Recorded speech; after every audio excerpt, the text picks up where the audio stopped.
அஸ்ஸலாமு அலைக்கும் வரஹ்மத்துல்லாஹி வபரகாத்துஹு. கண்ணியத்திற்குரிய எல்லாம் உள்ள அல்லாஹுவின் நல்லடியார்களே, அல்லாஹ்வுடைய அருளால் காலையிலிருந்து இந்த தர்பியா நிகழ்ச்சியில் பொறுமை காத்து பல செய்திகளை நாம் கேட்டறிந்து பயன்பெற்றிருக்கிறோம். அதன் தொடர்ச்சியாக இந்த இரண்டாம் அமர்வின் துவக்கமாக நாம் தற்போது பட்டிமன்ற நிகழ்ச்சியிலே அமர்ந்திருக்கிறோம். அல்ஹம்துலில்லாஹ். இந்த பட்டிமன்ற நிகழ்ச்சியினுடைய தலைப்பை பொறுத்தவரையிலே நபி வழி மறந்த திருமணங்கள் சமூகத்தில் பெரிதும் பெருகுவதற்கு காரணம் மக்களா அல்லது மார்க்க அறிஞர்களா? இதுதான் இந்த பட்டிமன்றத்துடைய தலைப்பு.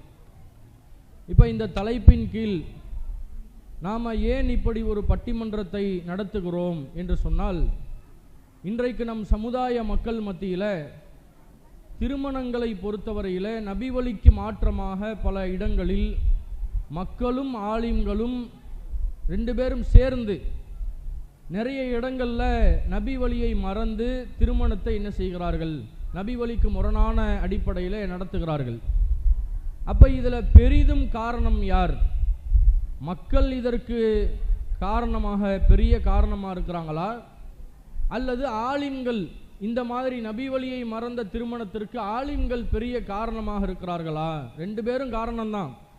மக்களும் நபி வழியை மறந்து சமூகத்தில் தவறான முறையில் திருமணங்களை செய்வதற்கு மக்களும் காரணம்தான்.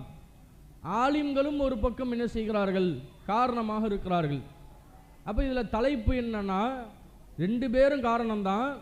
ரெண்டு பேர்த்தில் யாருடைய பங்கு அதிகம்?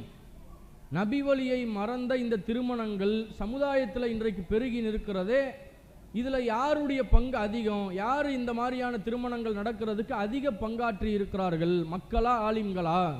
அப்படின்றது தான் நாம் இந்த பட்டிமன்றத்தின் மூலமாக தெரிந்து கொள்ள போகிறோம். இப்போ அடிப்படையாக நபி வழியை பொறுத்தவரையிலே அல்லாஹ்வுடைய தூதர் அவர்கள் நமக்கு ஒவ்வொரு விஷயத்தையும் வழிகாட்டி இருக்கிறார்கள்.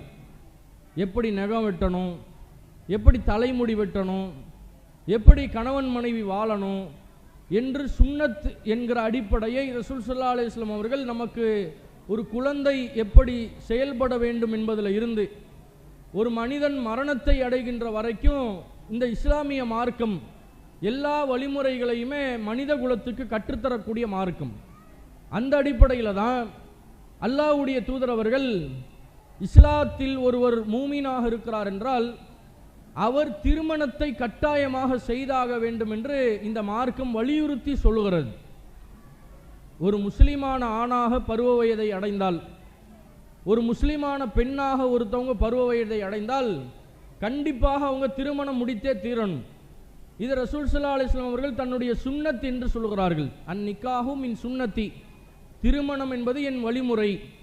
ஃபமன் ரகிப அன் சுன்னத்தி, என் வழிமுறையை யார் புறக்கணிப்பாரோ, நான்லாம் திருமணமே செய்ய மாட்டேன், எனக்கெல்லாம் கல்யாணமே வேண்டாம் என்று சமுதாயத்தில் இருக்கக்கூடிய ஆண்களோ பெண்களோ யாராவது இஸ்லாத்தில் இருந்து கொண்டு எனக்கு கல்யாணம் வேணாம், நான் சிங்கிளாகவே வாழ்ந்துக்கிறேன் இப்படின்னு போகிறாங்க அப்படின்னு சொன்னால் அது தவறான நடைமுறை. அவங்க இஸ்லாத்தை சரியாக ஃபாலோ பண்ணலை என்று ரசூலுல்லாஹ் சொல்கிறாங்க. அவர்கள் என்னை சேர்ந்தவர்கள் இல்லை என்று நபிகள் நாயகம் சொன்னார்கள்.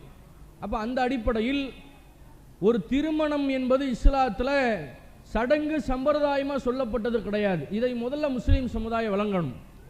நபி வழியை மறந்து செயல்படுறாங்களா, அதுக்கு என்ன காரணம்?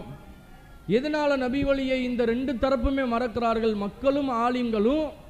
எதனால ஒரு திருமணத்தில் நபி வழியை மறந்து செயல்படுகிறார்கள் அப்படின்னு கேட்டால், திருமணத்தை முதல்ல அவங்க ஒரு இபாதத்தா பார்க்கல.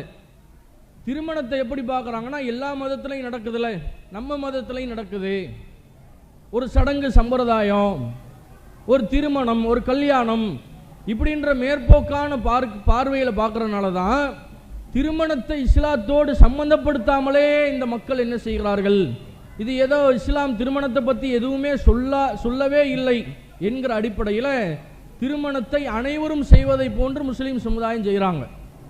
அப்போ இஸ்லாம் திருமணத்தை என்ன செய்கிறது, இது ஒரு சுன்னத், ஒரு வழிமுறை, கட்டாயமாக இதை அனைவரும் திருமணம் செய்தாகணும், அதை எப்படியெல்லாம் செய்யணும் என்கிற வழிமுறையையும் நபி வழிகளில் பல செய்திகளை அல்லாஹ்வுடைய மார்க்கம் நமக்கு என்ன செய்து சொல்லித் தருகிறது.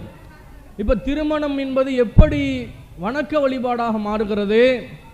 ரசூல்லா சொன்ன மாதிரி திருமணம் செய்தால் அதுக்கு நன்மை இருக்கிறது. திருமணம் ஒருவர் முடிக்கவில்லை என்றால் அதுக்கு தண்டனை இருக்கிறது, தீமை இருக்கிறது. நபிகள் நாயகம் அவருடைய காலகட்டத்தில் 3 மனிதர்கள் என்ன செய்கிறாங்க, அவங்க தனக்குத்தானே ஒரு முடிவு எடுக்கிறாங்க. ஒரு சஹாபி சொல்கிறாரு, நான் இரவு முழுவதும் தூங்க போவதே கிடையாது, இபாதத்திலேயே ஈடுபட போகிறேங்கிறார். இன்னொரு நபித்தோழர் சொல்கிறாங்க, நான் டெய்லி நோன்பு வைக்க போகிறேன், தினமும் நோன்பு, அல்லாஹ்வுடைய அன்பை பெறுவதற்கு இப்படி நான் இறங்க போகிறேங்கிறார். இன்னொரு நபித்தோழர் சொல்கிறாரு, நான் திருமணமே செய்ய போவது கிடையாது அப்படிங்கிறார். அப்போ ரசூலுல்லாஹ் என்ன பண்ணுறாங்க, இந்த மூவரையும் அழைத்து அறிவுரை சொல்லுகிறார்கள். தோழர்களே, தினமும் தூங்க போகிறேன்னு ஒருத்தவர் சொன்னார்ல, அவரை பார்த்து ரசூலுல்லாஹ் சொல்கிறாங்க, நான் சில நேரம் தூங்குகிறேன், சில நேரம் அல்லாஹ்வை வணங்கி வழிபடுகிறேன். தூக்கத்தை தொலைத்து விட்டு தான் அல்லாஹ்வை வணங்கணும், அது கிடையாது அப்படின்னு ரசூலுல்லாஹ் சொன்னாங்க. தினமும் நோன்பு நோக்க போறேன்னு சொன்னவர் யாரு? அவரை கூப்பிட்டு ரசூலுல்லாஹ் சொல்றாங்க, தினமும் நோன்பு நோற்பது இஸ்லாமிய அந்த நடைமுறை கிடையாது. தாவூது நபி அவர்கள் தான் நோன்பில் சிறந்த நோன்பு வச்சாங்க. அவங்க எப்படி நோன்பு வச்சாங்க? ஒரு நாள் நோன்பு வைத்து ஒரு நாள் நோன்பை விடுவார்கள். இதுதான் தாவூத் அலைஹிஸ்ஸலாம் அவர்கள் செய்த சிறந்த நோன்பிற்குண்டான நடைமுறை. நீங்க நோன்பு வைக்கிறதா இருந்தால் ஒரு நாள் நோன்பு வைங்க, ஒரு நாள் நோன்பை விடுங்கள், இப்படி செய்யுங்க. தினமும் பட்டினியா கிடக்க போறேன்னு சொல்லி வைக்காதீர்கள், இதை இறைவன் விரும்பவில்லை அப்படிங்கிறாங்க. அப்ப இதுல ரசூலுல்லாஹ் எதை பத்தி பேசிக்கிட்டு வர்றாங்க? தூக்கத்தை தொலைத்து தொழுகையில் ஈடுபடுவது அது இபாதத்து சம்பந்தமானது. அதே மாதிரி தினமும் நோன்பு வைக்க போகிறேன் என்று சொல்வது இபாதத்து சம்பந்தமானது. அதே இந்த இபாதத்துடைய வரிசையில் ரசூலுல்லாஹ் சொல்றாங்க, யார் அது திருமணம் செய்யவே மாட்டேன் என்று சொன்னது? திருமணம் என் வழிமுறை, திருமணத்தை நீங்கள் செய்தாக வேண்டும், என் வழிமுறையை புறக்கணிச்சா அவர் என்னை சேர்ந்தவர் இல்லை, இதுவும் இபாதத்தில் உள்ளதுதான்ங்கிறத ரசூலுல்லாஹ் இந்த செய்தியிலிருந்து நமக்கு விளக்குறாங்க. அப்ப இந்த அடிப்படையை புரிந்து கொண்டு சமுதாயத்தில் உள்ள மக்களுக்கு இதை நாம் வெளிப்படுத்தி சொல்ல வேண்டும். வாய்மூடி மௌனியாக இருக்கிற காரணத்தினால தான் திருமணத்தில் பலவிதமான அனாச்சாரங்கள் இன்றைக்கு பெருகுகிறது. அதுக்கு காரணமாக மக்களும் இருக்கிறார்கள், ஆலிம்களும் இருக்கிறார்கள். அப்ப இந்த மாதிரியான இந்த விஷயத்திலிருந்து ஒரு விழிப்புணர்வை ஏற்படுத்துறதுக்கு தான் இந்த பட்டிமன்ற நிகழ்வை என்ன செஞ்சிருக்கிறோம், நாம அமைத்திருக்கிறோம். அதே மாதிரி அல்லாஹ் மனிதர்களுக்கு பொதுவாக அறிவு என்று சொல்லக்கூடிய ஒரு ஆற்றலை வழங்கியிருக்கிறான்ல, பகுத்தறிவு. இது ஆலிம்களுக்கு மட்டும் வழங்கப்பட்டிருக்குதா? மக்களுக்கும் வழங்கப்பட்டிருக்கிறது. 2 பேத்துக்கும் ஒரே அறிவு தான். இவர் படிச்சிருக்கிறாரு, அவங்க கொஞ்சம் படிக்காம இருந்திருக்கிறாங்க மார்க்கத்தை, அவ்வளவுதான். இப்ப அல்லாஹ் என்ன சொல்றான், இந்த அறிவு என்பது ஒரு அமானிதமாக உங்களுக்கு தரப்பட்டது. வானங்கள் பூமி இதையெல்லாம் நாம படைக்கும் போது நாம இந்த வானங்கள் பூமியிட்ட எல்லாம் ஒரு உடன்படிக்கை செய்தோம். என்ன உடன்படிக்கை? இந்த மலைகள் கடல்கள் இது எல்லாத்துக்குமே உங்களுக்கு அறிவை கொடுக்கட்டுமா, பகுத்தறிவை வழங்கட்டுமா, அந்த அமானிதத்தை நீங்க எல்லாம் சுமந்துக்கிறீங்களா அப்படின்னு நல்லா கேட்டான். அப்ப அந்த வானம் பூமி மலைகள் மரம் கடல் எல்லாமே என்ன சொல்லுச்சுன்னா, அதை எங்களுக்கு இறைவா நீ சுமத்திராத, இந்த பகுத்தறிவை கொண்டு சிந்தித்து செயல்படக்கூடிய இந்த ஆற்றலை, இந்த அமானிதத்தை எங்களுக்கு நீ இறைவா சுமத்த வேண்டாம் அப்படின்னு அவங்க மறுத்தனால, இந்த மலைகள் கடல்கள் எல்லாம் அதை மறுத்தனால மனிதன் மீது அல்லாஹ் அதை என்ன செஞ்சிட்டான், சுமத்தி விட்டான். மனுஷன் என்ன பண்ணான், அதை ஏற்றுக்கொண்டான். இந்த அமானிதத்தை அறிவை கொண்டு சிந்திக்கக்கூடிய இந்த பகுத்தறிவு ஆற்றலை இறைவா நாங்கள் ஏற்றுக்கொள்கிறோம் என்று மனிதர்கள் ஏற்றுக்கொண்டார்கள். இந்த மனுஷன் எப்படி இருக்கிறான் தெரியுமா? அவசரக்காரனா இருக்கிறான். அறிவை ஏற்றுக்கொண்ட அதை பயன்படுத்த தெரியல, அறிவை கொண்டு சிந்தித்து மார்க்கம் என்ன சொல்லுகிறது என்பதை சிந்திக்கணும். இதை ஆலிம்களும் சிந்திக்கணும், மக்களும் சிந்திக்கணும். அப்ப அல்லாஹ் என்ன செய்யறான், 2 தரப்புக்கும் பொதுவாக தான் இந்த மார்க்கத்தை கொடுத்திருக்கிறான். அப்ப அறிவை கொண்டு சிந்தித்து செயல்பட்டால் இருவருமே நன்மையை நோக்கி என்ன செய்ய முடியும், நபி வழியை தேடி பயணிக்க முடியும். அப்ப அந்த சிந்திக்காத காரணத்தினால என்ன பண்றாங்கன்னு கேட்டா, மக்களும் நபி வழியை மறந்த அந்த திருமணங்கள்ல சமூகத்துக்கு மாற்றமா இஸ்லாத்துக்கு மாற்றமான திருமணங்களை செய்யறாங்க. ஆலிம்களும் அதற்கு துணை நின்று பல இடங்கள்ல இஸ்லாத்திற்கு மாற்றமான திருமணங்கள்ல கலந்து கொண்டு அதை அனுமதிக்கிறார்கள். இப்போ இந்த 2 பேரில் யாருடைய பங்கு அதிகமாக இருக்கிறது? மக்கள் இப்படி இந்த நபி வழியை மறந்த திருமணங்களுக்கு அதிக காரணம் மக்களாக இருக்கிறார்களா அல்லது ஆலிம்களாக இருக்கிறார்களா என்பதை பார்ப்பதற்குத்தான் இந்த பட்டிமன்றத்தை நாம் ஏற்பாடு செய்திருக்கிறோம். இப்போ இந்த 2 டீமாக இருக்கிறாங்க. ஒரு குரூப்பு எப்படி இருக்கிறாங்க அப்படின்னு சொன்னால், மார்க்க அறிஞர்கள் தான் அதற்கு காரணம் அப்படின்னு வாதிடுவதற்காக 2 சகோதரர்கள், சகோதரர் இலியாஸ் எம்ஏசி அவர்களும் முகமது என்கிற சகோதரர்களும் அவங்களும் வந்திருக்கிறாங்க. அதே மாதிரி மக்கள் இல்லை மக்கள் தான் காரணம், மக்கள் தான் இந்த அறியாமை திருமணங்கள் நடக்கிறதுக்கெல்லாம் காரணம் மக்கள் தான் என்று வாதிடுவதற்காக இயாஸ் அவர்களும் முகமது சமீர் என்கிற சகோதரும் ஒரு தரப்பில் இருக்கிறாங்க. அப்போ இந்த 2 தரப்பு தான் இப்போ என்ன செய்ய போகிறாங்க, பட்டிமன்றத்தில் விவாதமாக அனல் பறக்கும் விவாதம் தற்போது நடைபெறவிருக்கிறது. இதை கூர்ந்து கவனித்து முடிவை நம்ம சொல்லுவோம். இருந்தாலும் நீங்கள் உட்கார்ந்துருக்கக்கூடிய மக்கள் என்ன செய்யணும், ஏதோ சாப்பிட்டு உட்கார்ந்தோம் அப்படியே தலையை சாய்ச்சிடக்கூடாது. கொஞ்சம் கூர்ந்து கவனித்து அதில் என்ன கருத்தை வைக்கிறாங்க, இந்த டீம் என்ன ஆதாரத்தை முன்வைக்கிறாங்க, அந்த டீம் அதுக்கு எப்படி மறுப்பு கொடுக்குறாங்க, இவங்க 2 பேர் சொல்கிறதுல யார் சரியாக இருக்குது என்பதை கவனித்து கடைசியில் அதுக்குண்டான தீர்ப்பை நம்ம என்ன செய்வோம் சொல்லவிருக்கிறோம். இப்போ இந்த 2 தரப்புக்கும் மத்தியிலான அந்த டாஸ் என்ன செய்வாங்க போட்டு யார் துவங்குவது அப்படின்றத பார்ப்போம் இன்ஷா அல்லாஹ். யார் கேட்குறீங்க? நீங்கள் கேட்குறீங்களா அவங்க கேட்கட்டுமா? அவங்க ஜி, இது தலை, இது பூ. சரியா? டாஸ் பண்ணலாமா? சரி. தலையா? பூ வந்திருக்கு. பூ தான் துவங்க போகிறாங்க. அப்படியா? நீங்கள் முடிவு எடுக்கிறீங்களா? நீங்கள் ஆரம்பிக்கிறீங்களா அவங்க ஆரம்பிக்கட்டுமா? சரி. தலை அந்த டீம் என்ன செய்கிறாங்க, அவங்க பூவுக்கு டாஸ் விழுந்துருச்சு. இப்போ அவங்க முடிவு எடுக்கணும், யார் ஆரம்பிக்கிறோம் அப்படின்னு கேட்கும்போது அவங்க என்ன சொல்கிறாங்க, அவங்க வாய்ப்பை விட்டு கொடுத்து அவங்க ஆரம்பிக்கட்டும் அப்படின்றத சொல்லியிருக்கிறாங்க. இப்போது சகோதரர் இயாஸ் மற்றும் சமீர் தரப்பில் உள்ள அந்த சகோதரர்கள் அவங்க மக்கள் தான் காரணம், இந்த மாதிரியான நபிவழிக்கு மாற்றமான திருமணங்கள், அதை மறந்து நடத்தப்படுகிற திருமணங்களுக்கு மக்கள் தான் காரணம் என்கிற தலைப்பின் கீழ் என்ன செய்வாங்க, அவங்க தரப்பு வாதத்தை தற்போது எடுத்து வைப்பாங்க. ஒவ்வொரு டீமுக்கும் 10 நிமிடம் அதை கவனத்தில் கொண்டு ஒரு 8 நிமிஷத்துலேயே நம்ம முதல் பில் அடிப்போம். முதல் பில் அடித்த உடனே நீங்கள் முடிவுக்கு தயாராகிடணும். திருப்பி ஒரு ஆதாரத்தை நீங்கள் கொண்டு சமர்ப்பிக்கக்கூடாது. முடிவுக்கு தயாரானதற்கு பிறகு அந்த அடுத்த 2 நிமிஷத்துக்குள்ளே நீங்கள் முடிப்பதற்காக என்ன செஞ்சிடணும், வாதத்தை ரெடி பண்ணி வச்சுக்கிறணும். இந்த 1 நிமிஷம் டயத்தை போட்டுக்கிறோம்.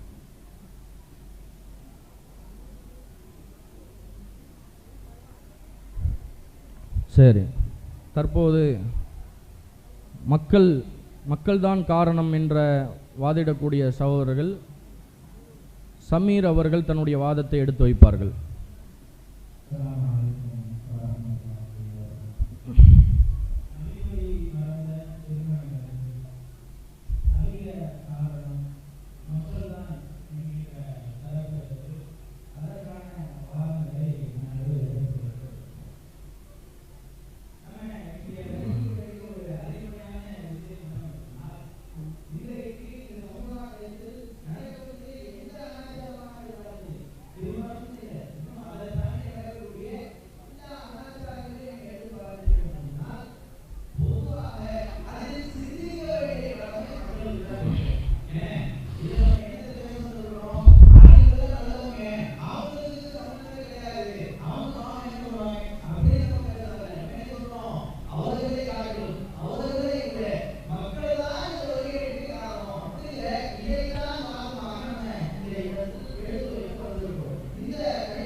விளங்குவதற்காக என்று சொல்லி அத்தா திருமுறையில கேட்கிறான். எப்படி குர்ஆனை புரிந்து கொள்வதற்கு எளிமையாக நம்ம ஆக்கி இருக்கிறோம். சிந்திப்போர் இருக்கிறீங்களா, சிந்திப்போர் உண்டா என்று சொல்லி அல்லாஹ் திருமறை குர்ஆனிலே கேட்கிறான். அப்ப என்ன விளங்குது? என்ன, இந்த திருமறை குர்ஆனை நாம் ஏற்றிருந்தாலும் கூட இந்த சிந்திக்கணும் சொல்றோமே, இது யாருக்கு? நமக்கு இது கிடையாது. ஏன்னா சுன்ன ஜமாத்துல இருக்கவங்க எல்லாம் சிந்திக்கணும், அந்த இமாம்கள் சிந்திக்கணும், அந்த மக்கள் அப்படி கிடையாது. இந்த இஸ்லாத்தையே ஏற்றிருந்தாலும் கூட, இதில் நேர்வழியிலேயே நாம் இருக்கின்றோம் என்று சொல்லி நினைத்திருந்தாலும் கூட, சத்தியத்தை பின்பற்றி இருந்தாலும் கூட, நம்ம கூட என்ன செய்யணும்? ஒவ்வொரு முடிவையும் ஒவ்வொரு கணத்திலேயும் சிந்தித்துதான் நம்முடைய முடிவுகளை, நம்முடைய விஷயங்களை நம்ம செய்யணும். அப்படிங்கிறதுக்கு இது ஒரு ஆதாரமாக அமையக்கூடிய காட்சியை பார்க்கிறோம். இன்னும்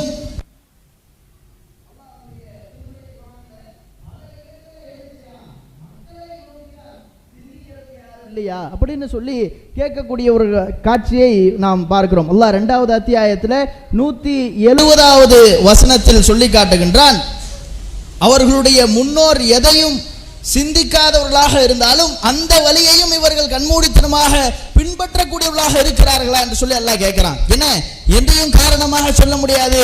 அஜரித்து சொன்னாருன்னு நீ பின்பற்றதுக்கு அல்லாஹ் சொல்லல. உன்னுடைய முன்னோர், உன்னுடைய தந்தை, உன்னுடைய தாய் எதை பின்பற்றினாரோ அவர்கள் தவறான வழியில இருந்தா கூட அதையும் நீ கண்மூடித்தனமாக நீ பின்பற்றி விடுவாயே என்று சொல்லி மக்களை நோக்கி இறைவன் கேட்கக்கூடிய காட்சியை பார்க்கிறோம். அது மட்டும் இல்லாமல் இன்னொரு இடத்துல அல்லாஹ் திருமறை குர்ஆனிலே சொல்லி காட்டக்கூடிய நேரத்தில் மனிதர்களையும் ஜின்களையும் நம்ம அதிகமா படைச்சிருக்கிறோம். அவர்களில் 2 சமுதாயத்தை சேர்த்தே அல்லாஹ் சொல்றான், அவர்களில் அதிகமானோரை நாம் நரகத்திற்காகவே படைத்திருக்கிறோம். ஏன் எல்லாரும் நல்லவங்க தானே கிடையாது. என்ன, அதிகமான மக்கள் எங்க போவாங்க? நரகத்திற்கு தான் போவார்கள் என்று சொல்லிவிட்டு அல்லாஹ் என்ன செய்யறான்? ஏன் என்று சொன்னால் அவர்கள் தன்னுடைய காதுகளை வைத்து கேட்பார்கள் என கேட்க மாட்டாங்க. அவர்களுக்கு நாம் உள்ளத்தை கொடுத்திருக்கிறோம், சிந்திக்கக்கூடிய உள்ளம், அதை கொண்டு சிந்திக்க மாட்டார்கள் என்று சொல்லி அல்லாஹ் சொல்லி காட்டக்கூடிய காட்சியை பார்க்கிறோம். இப்பொழுது எதிர்த்தரப்பினர் அடுத்ததாக அவங்க என்ன வாதம் வைப்பாங்கன்னு சொன்னா, இமாம்கள் தானே இதை வழிகாட்டுறது, இமாம்கள் தானே இதை சொல்லி கொடுத்தது, இமாம்கள் தானே அந்த கல்யாணத்தை நடத்தி வைக்கிறது. ஆனா அப்படி கிடையாது. நீங்கள் ஒரு திருமண ஒப்பந்தம்னு முதல் சிட்டிங்கில் நீங்கள் உட்காந்து பேசுறீங்க, ஒரு பொண்ணு பார்க்கறதுக்கு, ஒரு மாப்பிள்ளை பார்க்கறதுக்கு, ஒரு பொண்ணு பிடிச்சி போச்சு, மாப்பிள்ளை பிடிச்சி போச்சுன்னு சொன்னால் அடுத்த பேச்சு என்ன? இன்றைக்கு சமுதாயத்தில் எவ்வளோ போடுவீங்க அப்படின்னா என்னது? எவ்வளோ போடுவீங்க, எவ்வளவு நகை போடுவீங்க அப்படின்னு. இன்றைக்கு நம்முடைய ஏகத்துவத்தில் இருக்கக்கூடிய சில குடும்பங்களும் கூட நீங்கள் காலகாலமாக இது மாதிரியான திருமணங்களை நடத்தக்கூடாது என்று சொல்லி கொண்டிருக்கக்கூடிய, அதிலே இருக்கட்டும் என்று சொல்லக்கூடிய மக்களும் கூட இன்றைக்கு என்ன செய்யறாங்க? அந்த திருமண சபைகள்ல பெரிய மருமகளுக்கு ஒரு 45 பவுன் போட்டாங்க. நான் சும்மா ஒரு பேச்சுக்கு சொன்னேன், ஏன் பேச்சுக்கு அந்த பேச்சையே இங்கே கொண்டு வர்ற? என்ன, அப்போ அடுத்த பொண்ணுக்கு நீ அதை விட கூடவா போடு, இல்லை அதுக்கு சமமாவாச்சும் போடுன்னு சொல்லி கேட்காமல் கேட்கறதுக்காக என்னது ஒரு பேச்சுக்கு சொன்னேன். பேச்சுக்கு வேற எதையாவது சொல்லு. பேச்சுக்கு என்ன, இதைத்தான் பேச்சுக்கு அவங்க சொல்லுவாங்க. என்ன, பெரிய மருமகளுக்கு அவங்க அத்தா அதை செஞ்சாங்க, இதை செஞ்சாங்க, அவங்கெல்லாம் நல்லா செய்வாங்க, என்னப்பா செய்வாங்க அப்படின்னா நல்ல பொருளாதாரத்தை இந்த மணமகனுக்கு கொடுப்பாங்க அப்படின்னு சொல்லி இது மாதிரி நம்முடைய சமுதாயத்தில் பேச்சை எடுக்கக்கூடிய நேரத்திலேயே அங்கே எந்த இமாம் வந்தாரு? உங்களுடைய திருமண ஒப்பந்தம் பேசக்கூடிய நேரத்தில், உங்களுடைய திருமணம் முடிவாகக்கூடிய நேரத்தில் இவ்வளவு பவுன் வரதட்சணையாக கேட்கக்கூடிய சம்பவம் நடக்குதே, இங்கே எந்த இமாம் வர்றாரு? யாராவது பொண்ணு பார்த்துருக்கோம் அஜித்து, நீங்கள் கொஞ்சம் டீல் பேசி முடிச்சுட்டு போங்க அப்படின்னு கூப்பிடுறீங்களா? என்ன, நாங்கள் பொண்ணெல்லாம் பிடிச்சிருச்சு, எல்லாம் எங்களுக்கு ஓகே, நீங்கள் பேசிட்டா நாங்கள் மற்றதுக்கெல்லாம் நீங்களாம் பேசிட்டா நாங்கள் முடிவு எடுத்துருவோம் அப்படின்னு சொல்லி இமாமியாக கூப்பிடுறீங்க. என்னது, அப்படி கிடையாது. உங்களுக்கே விளங்கும். என்ன, நீங்களாக உங்களுடைய மகனுக்கோ மகளுக்கோ உடைய துணைவியரை தேடக்கூடிய நேரத்தில் எந்த இமாமியும் நீங்க என்ன செய்யறது இல்ல, இன்வால்வ் பண்றது கிடையாது. அப்படி இருக்கக்கூடிய நேரத்திலும் கூட இந்த டீலிங் என்ன வருது? இந்த பொருள் பண்டமாற்று முறை செய்யறாங்களே, இது என்ன எந்த இடத்துல ஈடுபடுதுன்னு சொன்னா மக்களுக்கு மத்தியில் தான் இதுவெல்லாம் ஈடுபடக்கூடிய காட்சியை பார்க்கிறோம். அது மட்டும் இல்லாமல் எந்த ஒரு அனாச்சாரம் இன்றைக்கு திருமண சபைகளில் எடுத்துக்கொண்டோம் என்று சொன்னால், வரதட்சணையின் காரணமாக எத்தனையோ பெண்கள் இன்றைக்கு திருமணம் ஆகாதவர்களாக இன்றைக்கு வீட்டில் முடங்கி கிடக்கக்கூடிய காட்சியை பார்க்கிறோம். அவர்களுக்கெல்லாம் அந்த முடக்கத்திற்கு யார் காரணம்? எந்த இமாமாவது இந்த பொண்ணுக்கு இத்தனை பவுன் நீங்க வரதட்சணை கொடுத்தா மட்டும் நீங்க கல்யாணம் பண்ணி வைங்க, இல்லைன்னா சொன்னா உங்க பையனை கொடுக்காதீங்கன்னு யாராவது சொன்னாங்களா? யார் அந்த பொண்ணை வேணான்னு சொல்றது? யாரு அந்த பொண்ணை இத்தனை ஆண்டுகள் திருமணம் முடிக்காதவர்களாக ஒரு நிலையில் வைத்திருப்பவர்கள் யார்? இந்த சமூகம் தான், இந்த மக்கள் தான். போய் என்னது, எனக்கு பொண்ணெல்லாம் சரி, எத்தனை பவுன் போடுவீங்க, எவ்வளவு நகை போடுவீங்க அப்படின்னு கேட்கக்கூடிய நேரத்தில் இவர்கள் வைத்திருப்பாங்க ஒரு கனவு கோட்டை வச்சிருப்பாங்க. நம்ம புள்ள ஒன்றுத்துக்கும் உருப்படாதவனா இருக்கிறான், பொண்ணு வீட்டிலேருந்து எதையாவது வாங்கியாவது இவனை செட்டில் பண்ணி விடுவோம் அப்படிங்கிற அந்த கனவுல இருப்பாங்க. ஏன்னா அந்த லிமிட்டுக்கு அவங்க கிராஸ் ஆக முடியாத காரணத்தினால என்ன செஞ்சிருவாங்க, இல்லை எனக்கு இந்த பொண்ணு வேணாம், தேவையில்லை அப்படின்னு சொல்லி அந்த பெண்ணை மறுக்கக்கூடியவர்கள் யார்? இமாம்களா? இமாம்கள் இதற்கு எந்த விதத்திலாவது காரணமாக இருக்கிறார்களா? அப்படி கிடையாது. அதனால் மக்கள் தான் இதற்கு முழுக்க முழுக்க காரணம். இந்த சமுதாயத்தில் வரதட்சணையை ஊக்குவிக்கக்கூடியவர்களும் மக்கள் தான். எந்த அளவுக்குன்னு சொன்னா, இன்னும் நம்ம வீட்டு பிள்ளையை விட்டுருங்க, நம்ம வீட்டு மேட்ரை விட அதை கூட மன்னிச்சிடலாம். ஆனால் என்ன செய்கிறாங்க, அடுத்தவர்களுடைய வீட்டுக்கு போய் என்ன உன்னுடைய மகனுக்கு பொண்ணு பார்த்துருக்கிறிய, எத்தனை பவுன் போடுறாங்களாம் அப்படின்னு சொல்லி 35 பவுன் போடுறாங்களாம், ஏன் ஒரு 40 பவுனா கேட்க வேண்டியது தானே, என்ன நம்மள்கிட்ட என்ன ஒன்றுமா இல்லை, அவங்கள்ட்ட அப்படி கேளு இப்படி கேளுன்னு சொல்லி ஊக்கப்படுத்துறது யாருப்பா? அஜிரித்தா வந்து ஆள் அனுப்பி இப்படி செய்ய சொல்றாரு?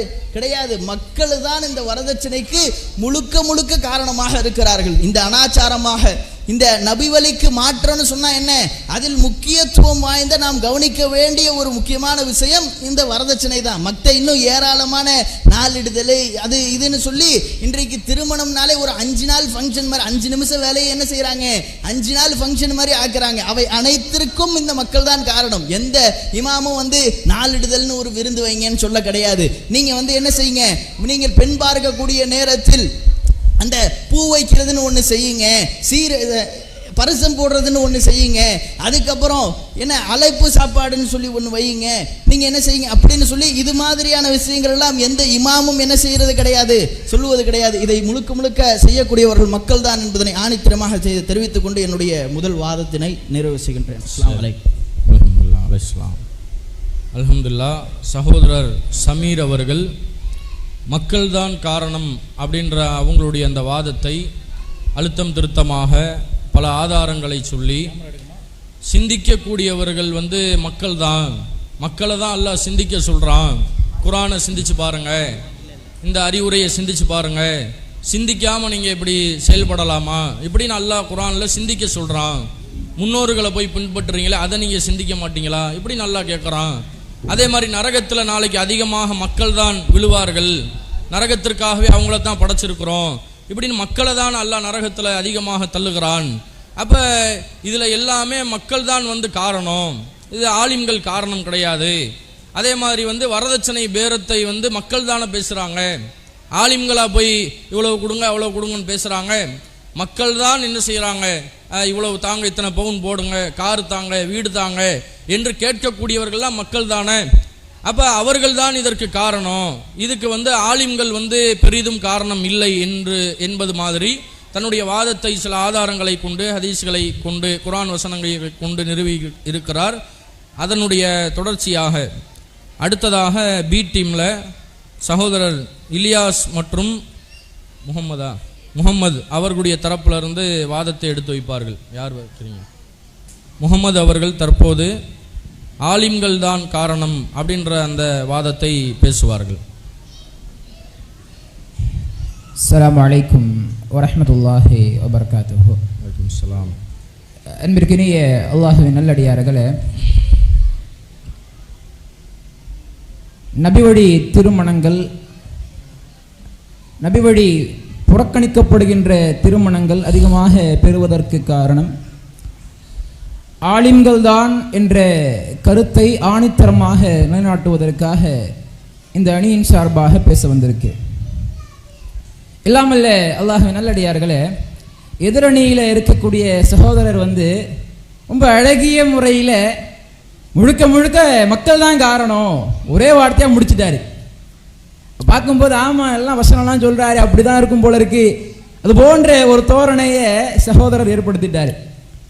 அதாவது சகோதரர் சொன்னார், வரதட்சணை குறித்து பேரம் பேசப்படுகின்றது, வரதட்சணை குறித்து பேரம் பேசப்படுகின்ற அந்த சம்பவம் உங்களுக்கு தெரியுது, அந்த மஹல்லால இருக்கக்கூடிய ஆலிமுக்கு தெரியாம போயிடுச்சா? உதாரணத்துக்கு சொல்றேன் பாருங்க, புதுக்கோட்டையில சமீபத்தில் ஒரு சம்பவம் நடந்துச்சு. என்ன சம்பவம்? அந்த ஜமாத்தில் இருக்கக்கூடிய ஒரு நபர், பரவாயில்ல தௌஹீது கொள்கையில் இருக்காரு போல இருக்கு, என்ன பண்ணாரு, போயிட்டு எங்கள்கிட்ட அதிகாரம் இருக்குது, நாங்கள் நடத்தி வச்சாதான் நீங்கள் திருமணம் நடத்துவீங்க, நீங்கள் வரதட்சணை வாங்குவீங்க, இன்ன பிற அனாச்சாரங்கள் செய்வீங்க, இது போன்ற மார்க்கம் தடுத்த ஏனைய காரியங்களையும் செய்து முடித்துவிட்டு எங்களிடத்துல வந்து திருமணம் நடத்தி வைக்க கோருவீங்களா? என்ன பண்ணாரு? உடனடியாக போனாரு, பள்ளிவாசலை இழுத்து மூடினாரு. பெரிய ஒரு சலசலப்பு ஏற்பட்டுச்சு. தமிழக அளவில் பேசப்பட வேண்டிய அளவிற்கு அந்த ஒரு பிரச்சனை வந்துச்சு. அப்படின்னா காரணம் என்ன? அந்த இமாம்களுடைய முன்னிலையில ஒரு சம்பவம், திருமணத்தை நடத்தி வைக்க மாட்டோம் அப்படின்னு சொல்லுங்க, செய்வாங்களா? நடுவர் அவர்களே, ஒரு 4 ஆண்டுகளுக்கு முன்பு பிளாஸ்டிக் ஒழிப்பு பிரச்சாரம் அப்படின்னு சொல்லி தமிழகத்தில் ஆரம்பிச்சாங்க. மஞ்சப்பைய தூக்குங்க அப்படின்னு சொல்லி ஒரு பிரச்சாரத்தை ஆரம்பிச்சாங்க. அதுக்கு முன்னாடி கடந்த ஆட்சி காலத்தில் திடீர்னு என்ன பண்ணாங்க அப்படின்னா, பிளாஸ்டிக்கை ஒழிக்க போறோம் அப்படின்னு சொல்லி என்ன பண்ணாங்க, பெட்டி கடைகளில் போயிட்டு ரைடு விட்டாங்க. நான் கேட்கிறேன் நடுவர் அவர்களே, பெட்டி கடைகளாக போயிட்டு நீங்க ரைடு விடுறதுக்கு பதிலாக எந்த கம்பெனி அந்த பிளாஸ்டிக்கை தயாரிக்குதோ அதை போயிட்டு சீல் வைங்க, வேலை முடிஞ்சதில்ல. இது செய்யறது தான் நியாயம். இமாம்களாக இருக்கீங்க, நீங்க தான் திருமணத்தை நடத்தி வைக்கிறீங்க, நீங்க தான் வரதட்சணை வாங்கப்படுகிறது, எல்லா அனாச்சாரங்களும் அரங்கேற்றப்படுகிறது என்பதை அறிந்தும் கூட தெரிந்தும் கூட அந்த திருமணத்தை நடத்தி வைக்கிறீங்க அப்படின்னா அந்த பாவத்தில் நீங்களும் பங்கெடுக்கிறீங்க. அதுதானங்க அர்த்தம். அல்லாஹ் ரப்புல் ஆலமீன் இந்த மனிதகுல சமுதாயத்திற்கு எப்படி தெரியுமா ஞானத்தை கொடுத்தான்? உடனடியாக எல்லா மக்களுக்கும் வஹி செய்தி இறக்கல. எப்படி ஞானத்தை கொடுத்தான்? அல்லாஹ் ரப்புல் ஆலமீன் தன்னுடைய திருமறையிலே, யா அஹ்லல் கிதாபி கத் ஜாஅக்கும் ரசூலுனா, வேதமுடையோரே நமது தூதர் உங்களிடம் வந்துவிட்டார், வேதத்தில் நீங்கள் மறைத்துக் கொண்டிருப்பவற்றை அதிகமானவற்றை அவர் உங்களுக்கு தெளிவுபடுத்துவார். எப்படிப்பட்ட வார்த்தை அல்லாஹ் சொல்றான்? நபிகளார் வரக்கூடிய காலகட்டத்தில் அங்க யார் இருந்தா? யஹூதிகள் இருந்தாங்க, கிறிஸ்தவர்கள் இருந்தாங்க. அவங்க என்ன பண்ணிட்டாங்க? வேதத்தை மறைச்சிட்டாங்க. அப்படிப்பட்ட அந்த சமுதாய மக்களை பார்த்து அல்லாஹ் சொல்றான், நீங்க வேதத்தை மறைச்சிட்டீங்க, ஆனால் எங்களுடைய தூதர் வந்து விட்டார், அவர் என்ன பண்ணுவாரு? அவரிடத்துல ஞானம் இருக்குது, அவரிடத்துல கல்வி இருக்குது, அதை உங்களுக்கு தெளிவுபடுத்துவார். அல்லாஹ் யார் மேல பொறுப்பை சாட்டுறான்? நடுவர் அவர்களே, எல்லா மக்களுக்குமே அல்லாஹ் வஹி செய்தி இறக்கிடல. அல்லாஹ் வந்து தன்னுடைய திருமறையில சொல்றான், எல்லாரும் சமமாக மாட்டாங்க. குல்ஹல் யஸ்தவில்லதீன யஅலமூன் வல்லதீன லா யஅலமூன், அறிந்தவர்களும் அறியாதவர்களும் ஒருபொழுதும் சமமாக மாட்டார்கள். இருக்கா இல்லையா நடுவர்களே? அறிந்தவர்கள் இருக்காங்க அப்படின்னா அவங்க என்ன பண்ணணும்? அறியாதவர்களாக யார் இருக்காங்களோ அவங்களுக்கு எடுத்து சொல்லுங்க. அல்லாஹ்வுடைய தூதர் மிக அற்புதமாக சொன்னாங்க, பல்லிகு அன்னி வலவ் ஆயா. அல்லாஹ்வுடைய தூதர் தன்னுடைய இறுதி பேருரையிலே ஒட்டுமொத்தமாக நபித்துவத்தில் வந்ததற்கு பிறகு அல்லாஹ்வுடைய தூதர் என்னென்ன காரியங்களை எல்லாம் சொல்லி கொடுத்தாங்களோ ரத்தின சுருக்கமாக தன்னுடைய இறுதி பேருரையில மக்களுக்கு எடுத்து சொன்னாங்க. சொல்லி முடிச்சிட்டு அல்லாஹ்வுடைய தூதர் சொன்னாங்க, அல்லாஹ்வுடைய அருளை கொண்டு அல்லாஹ்வுடைய பாக்கியத்தை கொண்டு இங்கு வந்திருக்கக்கூடிய மக்களாக இருக்கக்கூடிய நீங்கள் கல்வி அறிவை தெரிந்து கொண்டீர்கள், கல்வி அறிவை ஏற்றுக்கொண்டீர்கள். ஆனால் சில மக்கள் இருப்பாங்க, அவர்களுக்கு இது குறித்த கல்வி இருக்காது, இது குறித்த அறிவு இருக்காது. என்ன பண்ணுங்க? போயிட்டு அந்த மக்களுக்கு எடுத்து சொல்லுங்க. சொன்னாங்களா இல்லையா நடுவர் அவர்களே? சொன்னாங்க. அப்படி இருக்கிற சமயத்துல ஆலிம்களாக இருக்கக்கூடியவங்க 7 வருடம் 10 வருடம் இதற்காக தன்னுடைய வாழ்க்கையை அர்ப்பணிக்கிறாங்க. ஒரு பாமர மனிதன் எப்படி தெரியுமா பாப்பான்? 7 வருஷம் படிச்சிருக்கான், 8 வருஷம் படிச்சிருக்காரு, அவருக்கு தெரியாத ஞானம் உனக்கு வந்துருச்சா? இந்த கேள்வி உங்களிடத்துல வந்திருக்கா இல்லையா நடுவர்களே? நாங்க அதிகமான தாழ்வாக்களத்துல போயிட்டு நிக்கிறோம்.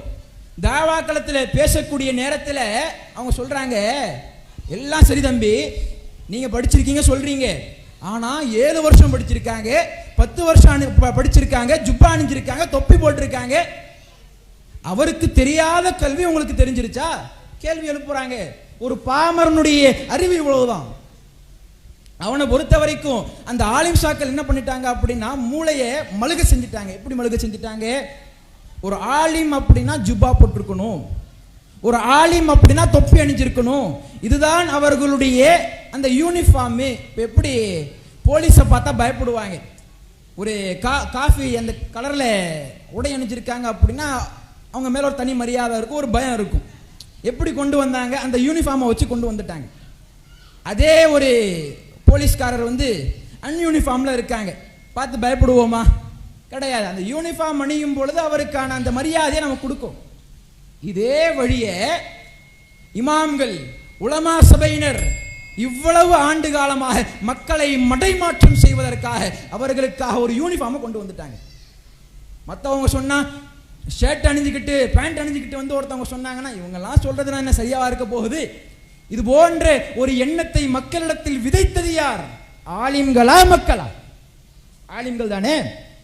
மக்கள் வந்து காரணமே இல்லைன்னு சொல்லல, மக்களும் காரணம்தான். ஆனால் அந்த மக்கள் அறியாமல் இருக்கக்கூடிய நேரத்தில் அந்த அறிவை அவர்களிடத்தில் சொல்ல வேண்டிய பொறுப்பை சுமக்கக்கூடியவர்கள் ஆலிம்கள். நாளைய மறுமையில அல்லாஹ்விடத்தில் விசாரணை இருக்கும். அந்த விசாரணை மக்களுக்கு ஒரு விசாரணை அப்படின்னா ஆலிம்களுக்கு 2 விசாரணை. ஏன்? மக்கள் அறியாமையில் செய்தார்கள், இருந்தாலும் யோசிச்சு பாரு அப்படின்னு சொல்ல விசாரணை இருக்கும்.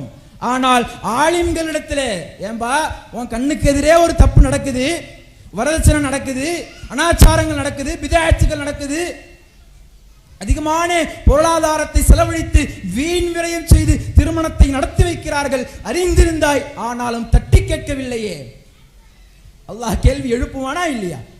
அப்போ 2 பொறுப்புகளை சுமக்கக்கூடிய இந்த ஆலிம்கள் தான் முழுக்க முழுக்க அப்படின்னு சொல்ல முடியாது. ஆனா மக்களுக்குமே பொறுப்பு இருக்கு.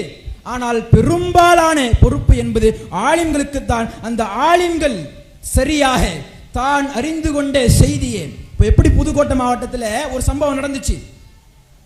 சரியான முறையில் திருமணம் நடத்துறியா, அனாச்சாரங்கள் இல்லாமல், வரதட்சணை இல்லாமல், எந்தவித மார்க்கம் தடுத்த காரியங்களையும் அந்த திருமணத்தில் புகுத்தாமல் திருமணத்தை நடத்துறியா, நடத்தி வைப்பேன் அப்படின்னு சொல்லி எல்லா ஜமாத்திலும் இருக்கக்கூடிய ஆலிம்கள் முடிவெடுத்தால் எதுக்காக நபி வழி மறந்த திருமணங்கள் அதிகரிக்கப்படுது? நடக்குமா?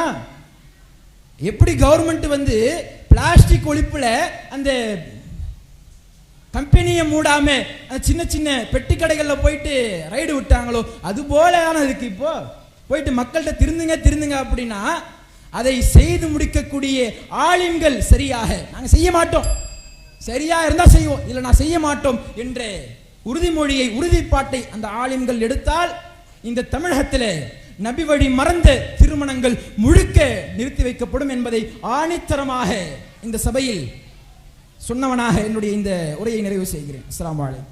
சரி, பி டீமில் சகோதரர் முகமது அவர்கள் இது மாதிரியான நபி வழிகள் மறந்து பல திருமணங்கள் நடத்தப்படுறதுக்கு காரணம் மக்கள் ஒரு காரணமாக இருந்தாலும் பெரிதும் காரணம் வந்து ஆலிம் ஷாக்கள் தான். ஏன்னா ஆலிம் ஷாக்கள் தான் என்ன பண்ணுறாங்கன்னா மக்களை வந்து கட்டுப்படுத்துகிறார்கள்.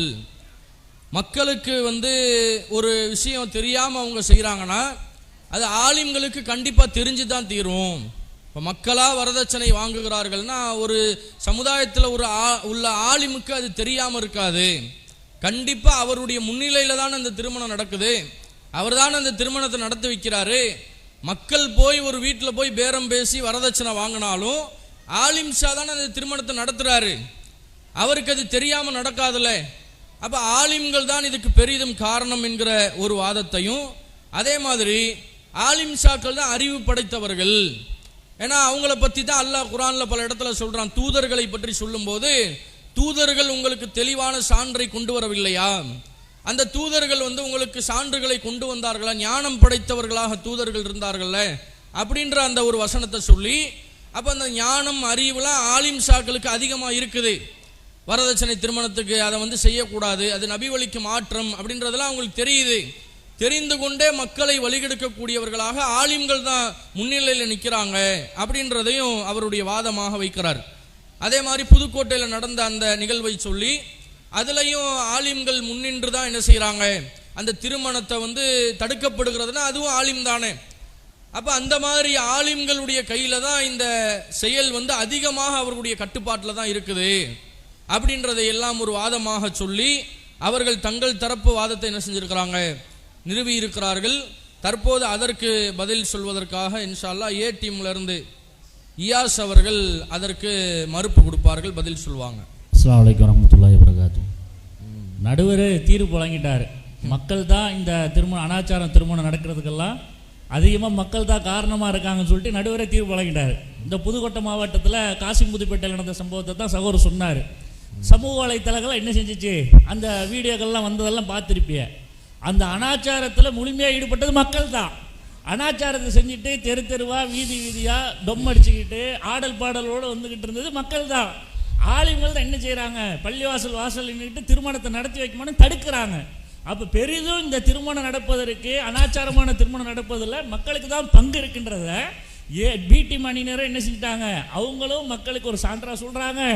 அதுக்கு துணைப்போகிற வகையில் ஆலிம்சாவாக இருக்கக்கூடிய நடுவர் அவர்கள் என்ன செஞ்சிட்டாங்க, மக்கள் தான் இதுக்கு பெரிய காரணமாக இருக்காங்கன்னு சொல்லிட்டு ஒரு வாதத்தை எடுத்து வச்சுட்டாங்க. அதே மாதிரி பார்த்தீங்கன்னா இந்த அனாச்சாரமான திருமணங்கள் பெரிதும் நடக்கிறதுக்கு இன்னும் மக்கள் தான் காரணன்றதை இன்னும் எப்படி ஆணித்தரமாக இன்னைக்கு மக்களுக்கு உணர்த்தக்கூடிய வகையில் சொல்லான்னா, அல்லாஹ் திருமணத்தை பொறுத்த மாத்திரம் இஸ்லாமிய மார்க்கம் அழகான ஒரு விஷயத்தை நம்ம கற்றுத்தருது. இஸ்லாத்தை பொறுத்த மாத்திரம் அல்லாஹ்வுடைய தூதர் ஸல்லல்லாஹு அலைஹி வஸல்லம் அவர்கள் என்ன செய்கிறாங்க, இன்ன தீனு யுஸ்ரா, இஸ்லாம் என்பதே ஒரு மனிதனுக்கு கடைபிடிப்பதில் ரொம்ப எளிமையான மார்க்கம். இந்த மாதிரியான ஒரு மார்க்கத்தில் இருக்கக்கூடிய மக்கள் இன்றைக்கு திருமணத்தை நடத்தணும் என்று சொன்னால் ஒரு பழமொழி ஒன்று பேசிக்கொள்கிறார்கள். சமூகத்தில் பரவலாக மக்களிடத்தில் பேசக்கொள்ளக்கூடிய ஒரு பழமொழி. ஒரு பெரியவர்கள், நம்ம வீட்டில் இருக்கக்கூடிய பெரியவர்கள்லாம் சொல்லியிருப்பாங்க, ஒரு கல்யாணத்தை கட்டிப்பாருப்பா, ஒரு வீட்டை கட்டிப்பாரு, அப்படியே கஷ்டம் என்னன்னு உனக்கு தெரியும். ஆனால் மார்க்கம் என்ன சொல்லுது, கல்யாணம் நடத்திருக்கிறது ஒரு வணக்கம் போன்ற ஒரு வணக்கம் பாது, அதையே நீ அந்த அளவுக்கு சிரமத்தை உண்டு பண்ணுறதை போன்று மார்க்கம் நமக்கு கற்றுத்தருகிறது.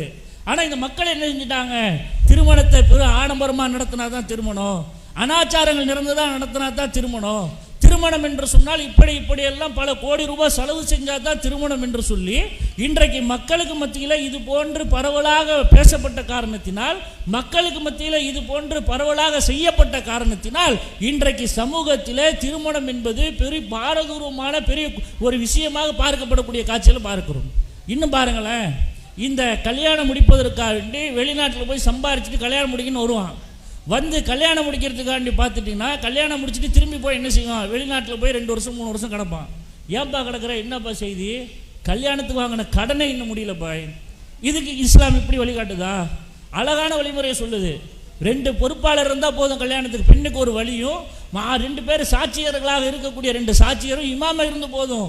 மகரை குறித்து அல்லாஹ் ரப்புல் ஆலமீன் திருமறை குர்ஆனில் அழகாக சொல்கிறான். அவர்களுக்கு நீங்கள் கொடுக்க வேண்டிய கொடைகளை மனமோர்ந்து கொடுத்து கொடுங்கள்னு சொல்றான். ஆனால் இன்னைக்கு சமூகம் அதை பற்றி பேசுதா? மகரை பற்றி பேசக்கூடிய நேரத்தில் எப்படி பேசுகிறாங்க, இன்றைக்கு மாப்பிள்ளைக்கு ஒரு பவுன் என்ன செய்வோம், மாப்பிள்ளை மகர் கொடுப்பாரு, பொண்ணுக்கு நீங்கள் எத்தனை பவுன் போடுவீங்கன்னு கேட்குறாங்க. இது இஸ்லாமிய வழிமுறையா? இதை எந்த ஆலிம்சாக்களும் இது போன்ற மக்களுக்கு நீங்கள் என்ன செய்யுங்க, பெண்ணுக்கு வரதட்சணை கொடுத்தா கல்யாணம் பண்ணுன்னு சொல்லிட்டு எந்த ஆலிம்சாவது எந்த மேடையிலையா பேசியிருக்கிறாரா? பள்ளிவாசலில் இருக்கக்கூடிய ஆலிம்சாக்கள் என்ன செய்வாங்க, மக்களுக்கு இந்த திருமணத்தை நடத்தாதீங்க கொள்ளாதீங்கன்னு தான் பிரச்சாரமே செய்வார். எந்த ஆலிம்சாக்களும் வரதட்சணை கொடுத்து திருமணம் நடத்துன்னு சொல்ல மாட்டார்.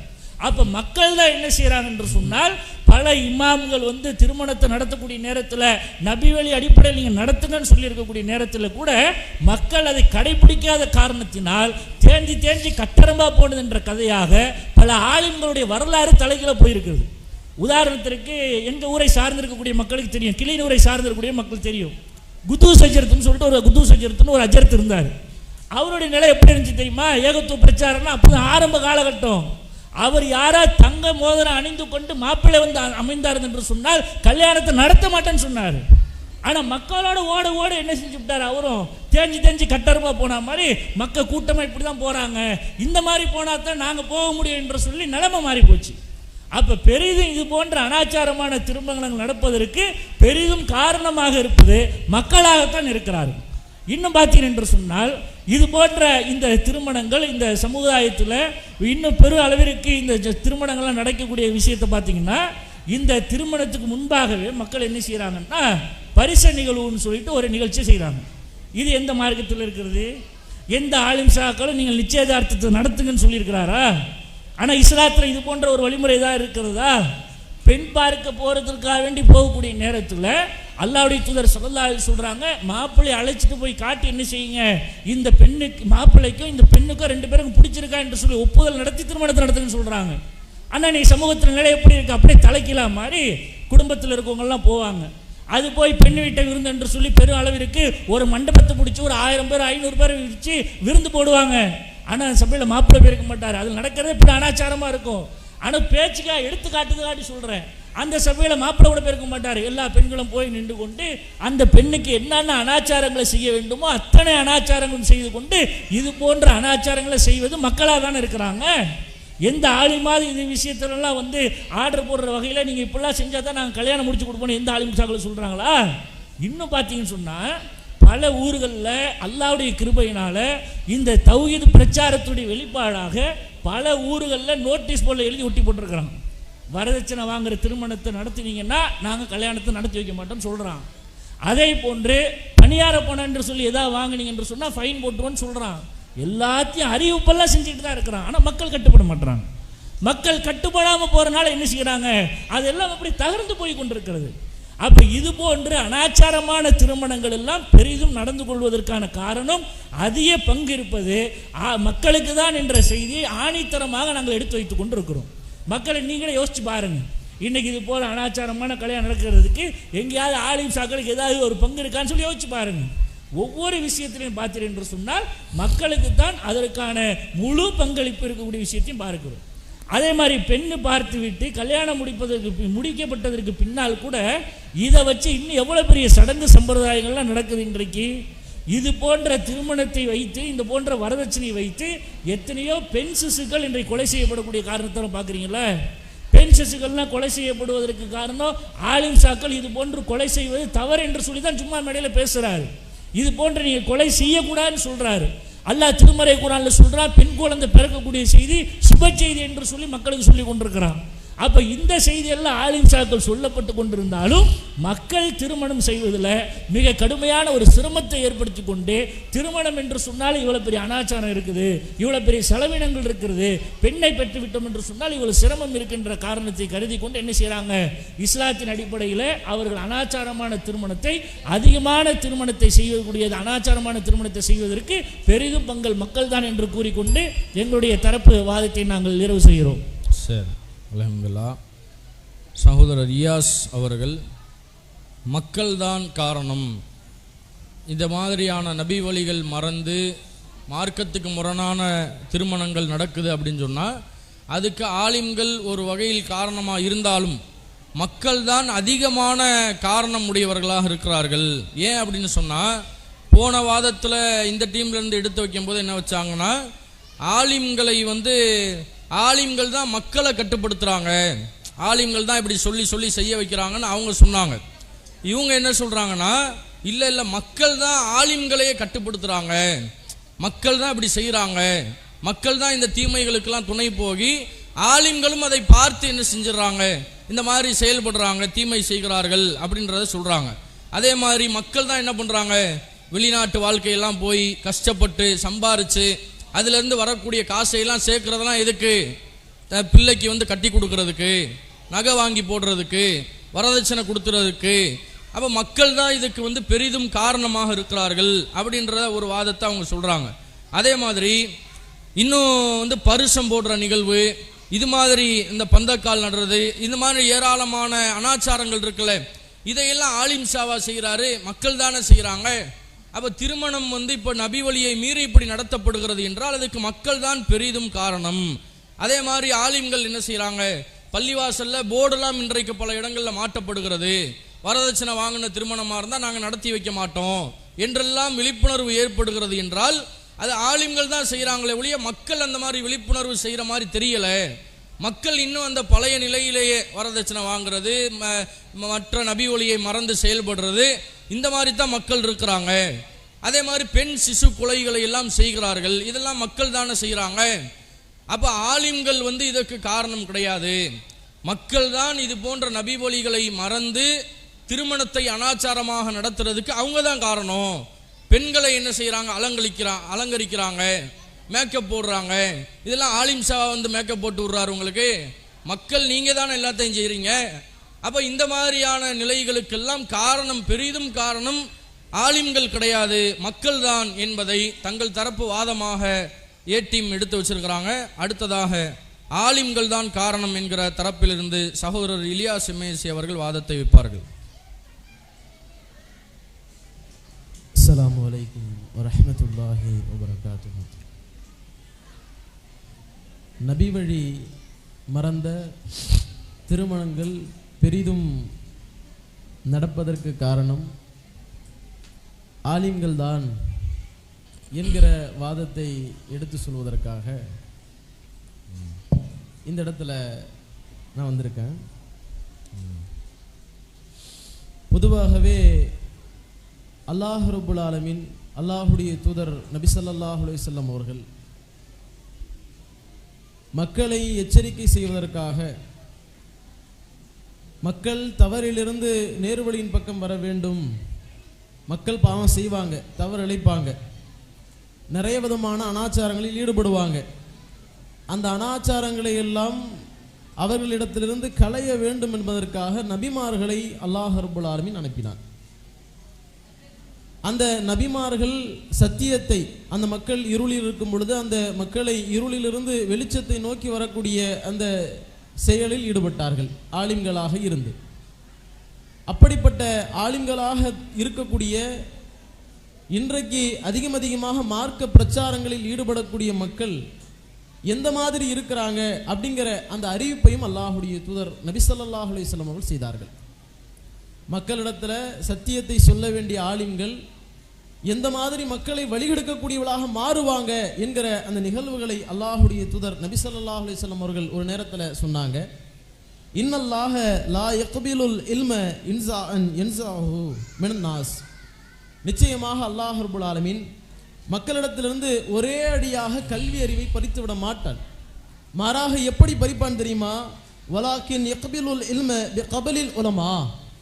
உலமாக்களை கைப்பற்றுவதன் மூலமாக, உலமாக்கள் ஆலிம்களை அல்லாஹ் ரப்புல் ஆலமீன் கைப்பற்றுவதன் மூலமாக அறிவை, இல்மை அல்லாஹ் கைப்பற்றுவதாக அல்லாஹுடைய தூதர் சொன்னார்கள். இப்படி உலமாக்கள் குறைந்து விட்டே போனால் என்ன நடக்கும்? போலி ஆலிம்கள் உருவாகுங்க. மார்க்கத்தை சரியான முறையில் அறியாத, சரியான முறையில் புரியாத ஆலிம்கள் ஏராளமான மக்கள் உருவாவாங்க. நிறைய சொன்னாங்க, ஆலிம்களையே மாத்திட்டாங்க, ஆலிம்களுக்கு என்னங்க செய்ய, காலப்போக்கில் அவங்க அப்படி கொண்டு போயிட்டாங்க.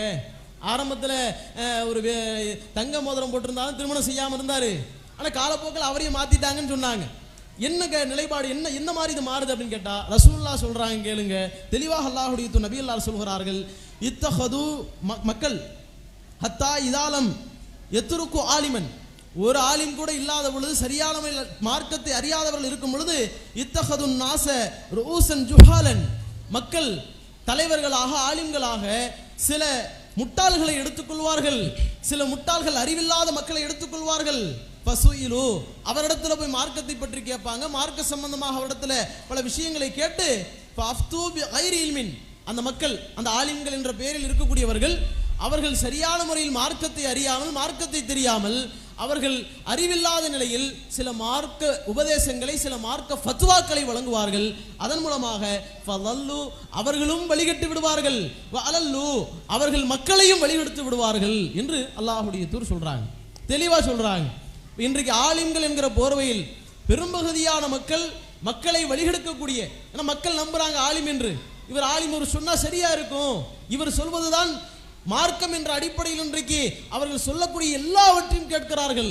ஆனால் இன்றைக்கு மார்க்க அறிவில்லாமல் அல்லாஹ் என்ன திருமறையில் சொல்லி இருக்கிறான், அல்லாஹுடைய தூதர் நபி ஸல்லல்லாஹு அலைஹி வஸல்லம் அவர்கள் இந்த திருமணம் தொடர்பாக எந்த மாதிரியான வழிகாட்டுதலை வழிகாட்டி இருக்கிறார்கள் என்கிற சிறு அறிவு கூட இல்லாமல், அப்படி தெரிந்தாலும் கூட அதை மக்களிடத்தில் மறைக்கக்கூடியவளாக, வயிற்று பிளப்புக்காக எங்கே சொன்னால் நம்ம நாளைக்கு வயிற்று பிளப்பை நடத்த முடியாதோ, நம்மளை இந்த பள்ளிவாசலில் இருந்து தூக்கிடுவாங்களோ என்று சொல்லி இருக்கக்கூடிய ஹக்கையும் சத்தியம் என்று தெரிந்தாலும் கூட அதை மறைக்கக்கூடிய நிலையை பார்க்க முடிகிறது. அதில் இருக்கிறது தான் அவங்க ஒன்று ரெண்டு சொன்னது. அப்போ அப்படிப்பட்ட நிலையில பெரும்பகுதியான ஆலிம்கள் இது மாதிரியான சூழ்நிலையில் மக்களிடத்தில் சத்தியத்தை சொல்லாமல், சொல்லும்போது கூட சொன்னாங்க, மக்களா போறாங்க, அவங்களா நிச்சயதார்த்தம் நடத்துறாங்க, திருமணம் என்ற பேர்ல பொண்ணு மாப்பிள்ளை பார்க்குறோம் அப்படிங்கிறதுக்காக வேண்டி ஒரு நிச்சயதார்த்தம் வைக்கிறாங்க, அதுல மக்களா தானே அவங்க வழிகட்டு போறாங்க அப்படின்னு சொல்றாங்க.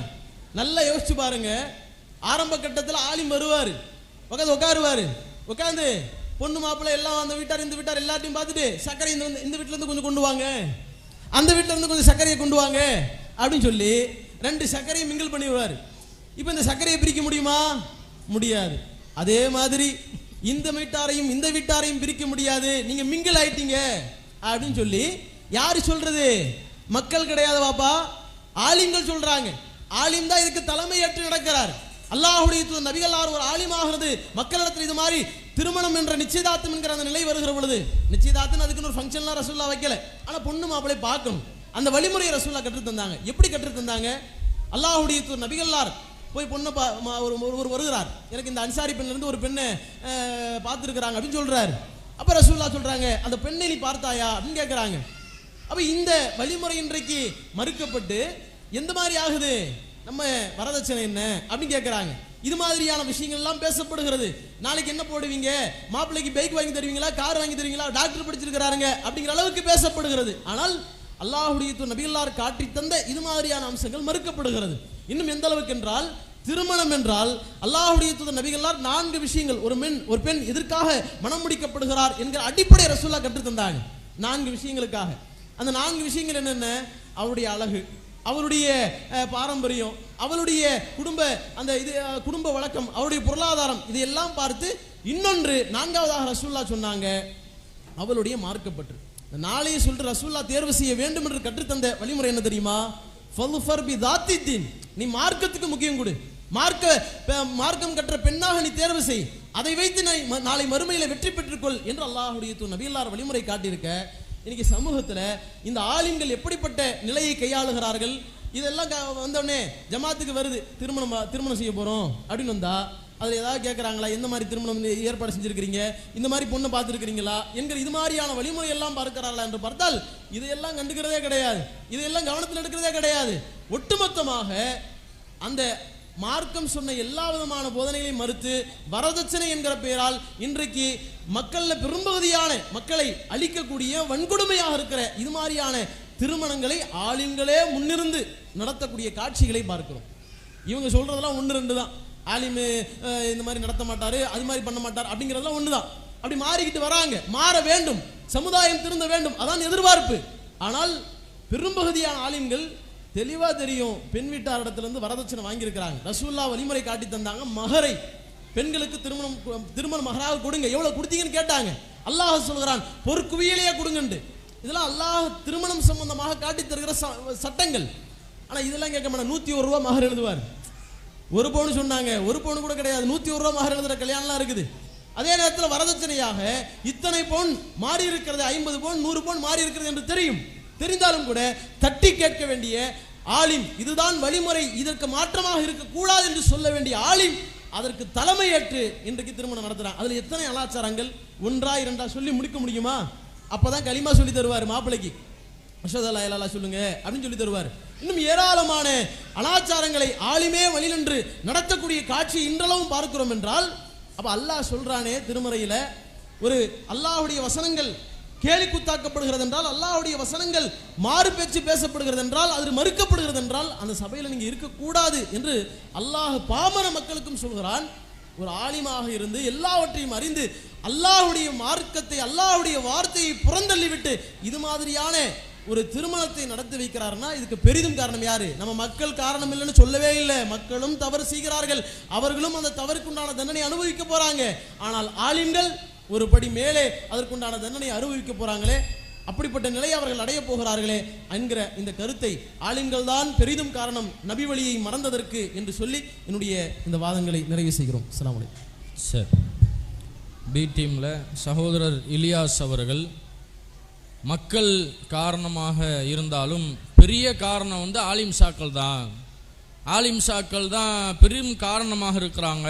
எப்படி அப்படின்னு சொன்னால், அல்லாஹ் வந்து மார்க்க கல்வியை எப்படி கைப்பற்றுவேன் என்று சொல்லும்போது என்ன சொல்றான்னா, ஆலிம்களை கைப்பற்றுவதன் மூலியமாகத்தான் இந்த மார்க்கத்தின் அறிவு கல்வி பறிக்கப்படும் என்று நபிகள் நாயகம் ஸல்லல்லாஹு அலைஹி வஸல்லம் அவர்கள் சொன்ன செய்தியை சுட்டிக்காட்டி, அப்போ ஆலிம்களிடத்துல தான் இந்த கல்வி என்கிற அந்த அறிவு வந்து இருக்கிறது, அவங்க தான் மக்களுக்கு எடுத்து சொல்லணும். இப்போ அந்த லிஸ்டில் எப்படி வருது? பொய்யான சில ஆலிம்கள் உருவாகிறாங்க, அவங்க வழிகட்ட கருத்துக்களை எல்லாம் மக்களுக்கு சொல்லி மக்களை வந்து இப்படி திசை திருப்புகிறார்கள், ஆலிம்கள் தான் இந்த மாதிரியான திருமணங்கள் நடப்பதற்கு காரணமாக அமைகிறார்கள் அப்படின்றத சொல்றாங்க. அதே மாதிரி தங்களுடைய வயிற்று பிழைப்புக்காக என்ன பண்றாங்க, இப்படிப்பட்ட திருமணத்தெல்லாம் ஆலிம்கள் தான் நடத்தி வைக்கிறாங்க. கல்யாணத்துக்குன்னு போனால் அங்கே ஒரு ஃபாத்தியா, அங்கே ஒரு கைமடக்க ஆலிம்சா வாங்கிக்கிடுவார். இறந்த வீட்டுக்கு போனால் அங்கே ஒரு காசு கிடைக்கும். அதே மாதிரி பிள்ளை பிறந்துச்சுன்னா காதில் பாங்கு சொல்றதுக்குன்னு வருவார். இப்படி ஆலிம்கள் இடம்பெறாத சபையே கிடையாது. அது இறந்த வீடாக இருந்தாலும் கல்யாண வீடாக இருந்தாலும் ஆலிம்க்கு நாங்கள் ஒரு பங்கு இருக்கும். அவர் எப்படியாவது உள்ள நுழைஞ்சு தனக்கு தேவையான ஆதாயத்தை அடைந்து கொள்வார். அப்போ இது மாதிரியான இந்த நிலைகளுக்கெல்லாம் மௌனமாக வந்து கலந்து கொண்டு அதிலிருந்து தங்களுடைய ஆதாயங்களை அடைந்து கொண்டிருக்கிறார்களே, இது ஆலிம்கள் தான் இதுக்கு காரணம். அவங்க வாய் திறந்து பேசியிருந்தா, காசை வாங்காமல் அல்லாவுக்கு பயந்து இதெல்லாம் தப்பு, வரதட்சணை திருமணம்லாம் கூடாது, ஆடம்பரம் கூடாது, இதெல்லாம் அல்லாவுடைய மார்க்கத்துக்கு முரண் என்று பேசி இருந்தால் இந்த மக்கள் செஞ்சிருப்பாங்களா அப்படின்றத அவருடைய வாதமாக என்ன செய்கிறாரு, வைத்திருக்கிறார்கள். அதே மாதிரி என்ன செய்கிறாங்க அப்படின்னு கேட்டால், இந்த ஆலிம்ஸா தான் என்ன பண்ணுறாரு, இந்த சடங்கு பரிசம் போடுறது, மாப்பிள்ளை பொண்ணை ஒன்று சேர்த்து வைக்கிறது, இதிலெல்லாம் என்ன பண்ணுறாருன்னா சர்க்கரை கலப்புன்னு சொல்லி போடுறாரு. அங்கேருந்து கொஞ்சம் சர்க்கரையை வாங்குறது, இங்கேருந்து கொஞ்சம் வாங்குறது, ரெண்டையும் கலந்துட்டு என்ன செய்கிறது, நீங்கள் காலமெல்லாம் பிரிய மாட்டீர்கள், இப்ராஹிம் நபியை போன்று சாரா அம்மையாரை போன்று நீங்கள்லாம் நல்லபடியாக வாழ்வீங்க, இப்படிலாம் சொல்கிறாருல, இதெல்லாம் ஆலிம் தானே இப்படி வெளியெடுக்கிறாரு. அப்போ அதுக்கு காரணம் ஆலிம் சாக்கள் தான் என்பதை எல்லாம் தங்களுடைய தரப்பு வாதமாக என்ன செஞ்சிருக்கிறாங்க, வைத்திருக்கிறார்கள். தற்போது அதற்கு எதிராக மக்கள் தான் பெரிதும் காரணம் என்கிற அந்த தரப்பிலிருந்து சகோதரர் சமீர் அவர்கள் வாதத்தை வைப்பார்கள்.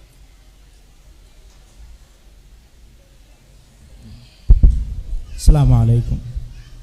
அழகான முறையில் இமாம்கள் தான் இதற்கு காரணம் என்பதை நிறுவுவதற்கு பல செய்திகளை எடுத்து சொன்னாங்க. அதனுடைய ஒரு சாராம்சத்தை, ஒரு சம்மரியை அப்படியே எக்ஸ்ட்ராக்ட் பண்ணோன்னா, செய்தி அவங்க என்ன சொல்ல வர்றாங்கன்னு சொன்னால், மக்கள் எல்லாத்தையும் செய்கிறாங்க, மறுக்கலை, ஆனால் தடுக்க வேண்டிய இமாம்கள் ஏன் தடுக்கலை? என்ன மக்கள் செய்கிறாங்கப்பா, ஆனால் இமாம் தடுத்திருக்கலாம்ல, அஜிர்த்து சொல்லியிருக்கலாம்ல அப்படின்னு சொல்லி. ஆனால் இது சரியான வாதம் கிடையாது. யதார்த்தத்தை எடுத்து பார்த்தோம் என்று சொன்னால், உண்மையை எடுத்து பார்த்தோன்னு சொன்னால், நீங்கள் போய் தடுத்துட்டீங்கன்னா, அப்படியா இது அரிசி அளக்கக்கூடாதா, இந்த நிறுத்திடு அப்படின்னு நிறுத்த மாட்டாங்க. என்ன அப்படியே பாய், இந்த பள்ளியில் உங்களை பார்க்குறேன், நீங்கள் போயிட்டு வாங்க அப்படின்னு சொல்லி அனுப்பிட்டு அவர்கள் எதை செய்ய முற்பட்டார்களோ அதை செய்தே தீர்வார்கள். அப்படித்தான் மனிதர்கள் இருக்கிறார்கள். வழக்கமாக எல்லா இடத்துலையும் நடக்கக்கூடிய ஒரு விஷயம்தான். உதாரணத்துக்கு நபிமார்களை நீங்கள் எடுத்துக்கொண்டாலும், மூசா நபியெல்லாம் எடுத்து பார்த்தீங்கன்னு சொன்னால், அவ்வளவு சிரமப்பட்டு அந்த மக்களை ட்ரெயின் பண்ணி இந்த இஸ்லாத்தில் நீங்கள் உறுதியாக இருக்கணும் பார்த்தீர்களா. இன்னும் சொல்ல போனால் என்ன செய்வாங்க, அப்பேற்பட்ட கொடுங்கோலனான இருக்கக்கூடிய ஃபிரௌனிடத்திலிருந்து இந்த மக்களை காப்பாற்றிருக்கிறாங்க ஒரு பக்கம். இன்னொரு பக்கம் என்ன, கைத்தடியை போட்டு பெரிதும் சாகசம் எல்லாம் செய்து, கண்ணுக்கு முன்னாடி இன்னைக்கு நம்ம இஸ்லாத்தை ஏற்றிருக்கிறோம்னா எந்த அற்புதத்தையும் நம்ம பார்க்கல, ஆனால் அற்புதத்தை காட்டி இஸ்லாத்தை நீங்க நினைச்சிருக்கணும் அப்படின்னு சொன்னதற்கு பிறகும் கூட வழி தவறி சென்றவர்கள் யார்? மக்கள் தான். நீங்க என்னதான் தாவா ஒரு பக்கம் செய்து கொண்டே இருந்தாலும் கூட அது நிதர்சனம் கிடையாது. இன்றைக்கு மக்களுக்கு எதுவுமே தெரியாதுங்கிற நிலைமையிலேயே இருக்கிறாங்க. இன்றைக்கு நீங்கள் செய்யக்கூடிய தாவா மக்களிடத்தில் போய் சேரத்தான் செய்யுது. எந்த வீட்டுகளில் எந்த இடங்களில் ஆடம்பர திருமணம் நடத்துகிறாங்களோ, வரதட்சணை திருமணங்களுக்கு பெரிய காரணமாக இருக்கக்கூடிய இந்த சபைகளெல்லாம் நீங்கள் எடுத்து பார்த்தீங்கன்னு சொன்னால், நீங்கள் சொல்லக்கூடிய செய்திகள் அவர்களுடைய காதுகளுக்கு போய் சேரத்தான் செஞ்சிருக்குது. என்ன தௌஹீத் ஜமாத்துன்னு இருக்காங்க, அவங்க வரதட்சணை வாங்கக்கூடாதுன்னு சொல்கிறாங்க அப்படின்னு சொல்லி அவர்கள் அதை தெரிந்துதான் அதை செய்கிறார்கள். மக்களுக்கு என்ன எதுவுமே தெரியாது, நீங்கள் சொல்லியிருக்கலாம்ல, இமாம்கள் சொல்லியிருந்தா இவங்க செய்ய மாட்டாங்கள் அப்படின்னு சொல்லி மக்களை அப்பாவிகளை போல பாதிக்கக்கூடியதை நாம் பார்க்கிறோம். அப்படி எல்லாம் என்ன கிடையாது.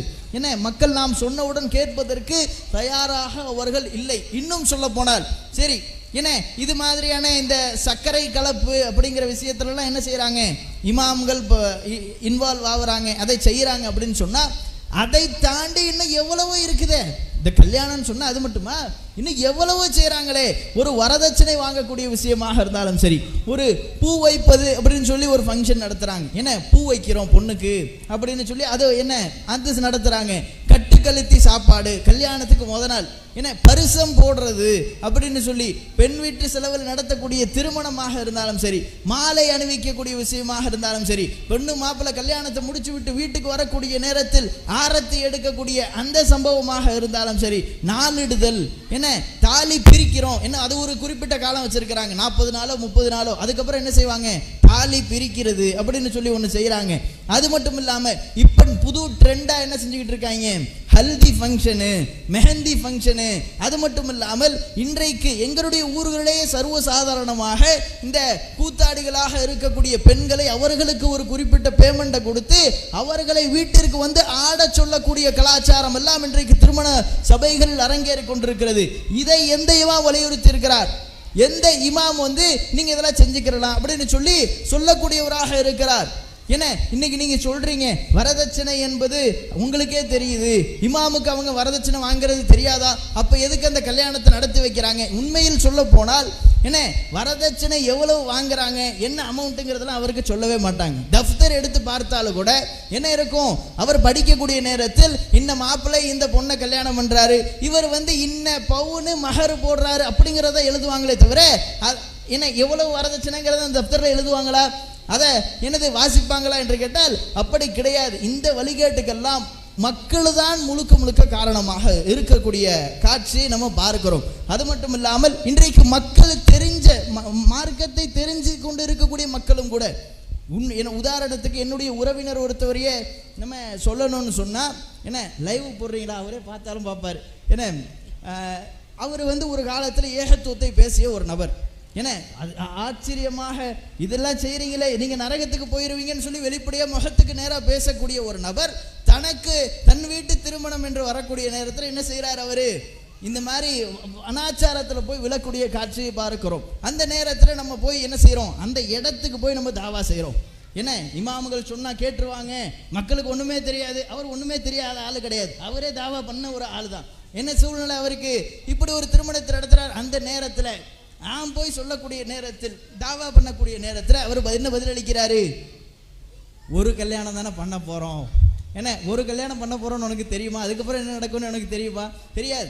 ஆனால் ஒரு கல்யாணம் தானே பண்ண போகிறோன்னா அதை நபி வழியில் ஒழுங்காக செய்யப்பா. நானும் அதான் கேட்குறேன், ஒரு கல்யாணம் தானே செய்ய போகிறேன், அதை ஒழுங்கான முறையில் சரியான முறையில் நடத்தி அப்படின்னு சொல்லி இன்றைக்கு எந்த இமாமும் அவரை வந்து வழி கிடைக்கலையே.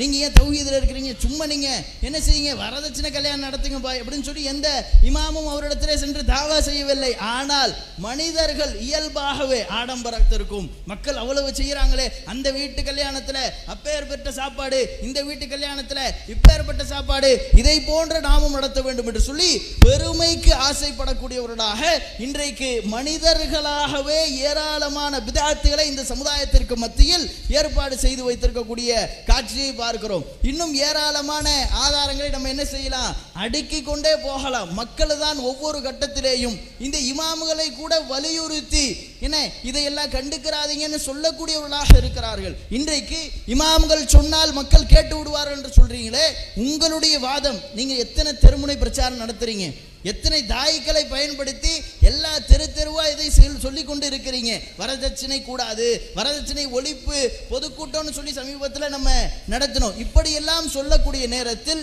இந்த செய்திகள் அவர்களுடைய உள்ளத்தை சென்று சேருகிறது. ஆனாலும் கூட பெருமைக்கு ஆசைப்பட்டவர்களாக மனிதர்கள் தான் ஒளிகேட்டத்திலே இருக்கிறார்கள். மனிதர்கள் தான் என்னது, அவரை இப்படி செஞ்சுட்டான், அவனை தாண்டி ஒன்று நான் செய்யணும். எந்த இமாமாவது உங்களிடத்துல வந்து என்ன அவங்க உங்க மகனுக்கு எத்தனை பவுனு வரதட்சணை போடுறாங்க, 35, அந்த பொருளுக்கெல்லாம் கட்டி கொடுக்காதீங்க, உங்கள் பையன் எவ்வளோ நல்லா இருக்கிறான் 35 பவுனை போய் போடுறாங்க, அவங்கள வேணான்னு சொல்லிடுங்க பாய், வேற பொண்ணு பார்ப்போம் அப்படின்னு இந்த இமாமா வச்சு சொல்கிறாரா?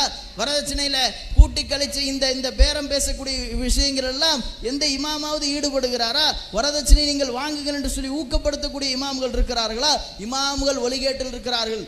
அவர்கள் சொல்லி இருக்கலாம், அவர்கள் சொல்லியிருந்தால் எவ்வளோ பேர் என்ன செஞ்சிருப்பாங்க, திருந்திருப்பாங்க, மாற்று கருத்து கிடையாது.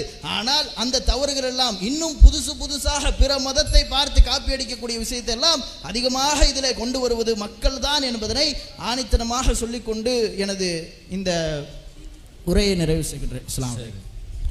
சகோதரர் சமீர் அவர்கள் அவங்களுடைய தரப்பு வாதத்தை எடுத்து வச்சிருக்கிறாங்க.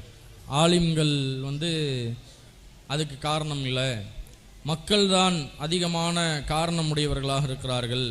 எப்படியெல்லாம் காரணமாக இருக்கிறாங்க அப்படின்னு சொன்னால், மக்களுக்கு எல்லாமே தெரியும், தெரிந்து கொண்டே தான் என்ன பண்ணுறாங்கன்னா ஆலிம்கள் காரணம்ன்ற மாதிரி திசை திருப்புறாங்களே ஒழிய மக்களுக்கு எல்லாமே தெரியும். இத்தனை வருஷ காலமாக தௌஹீது பிரச்சாரத்தில் திருமணத்தை பற்றி ஒரு திருமண கூட்டம் நம்ம போடலையா, பிரச்சாரம் பண்ணலையா, வீடு வீடாக போய் நோட்டீஸ் கொடுக்கலையா, மக்களை போய் சந்திக்கலையா, இந்த மாதிரியான இப்படித்தான் திருமணம் பண்ணணும், இப்படி பண்ணக்கூடாது என்கிற செய்திகளை போய் அவங்களுக்கு நம்ம போய் சொல்லலையா? அப்போ எல்லாமே மக்களுக்கு தெரிகிறது. தெரிந்து கொண்டு தான் என்ன பண்ணுறாங்கன்னா, மக்கள் தான் அதை செய்கிறார்களே ஒழிய ஆலிம்கள்லாம் இதுக்கு நீங்கள் காரணம் சொல்லக்கூடாது, மக்கள் தான் அதற்கு காரணமாக இருக்கிறார்கள் அப்படின்றத சொல்கிறாங்க.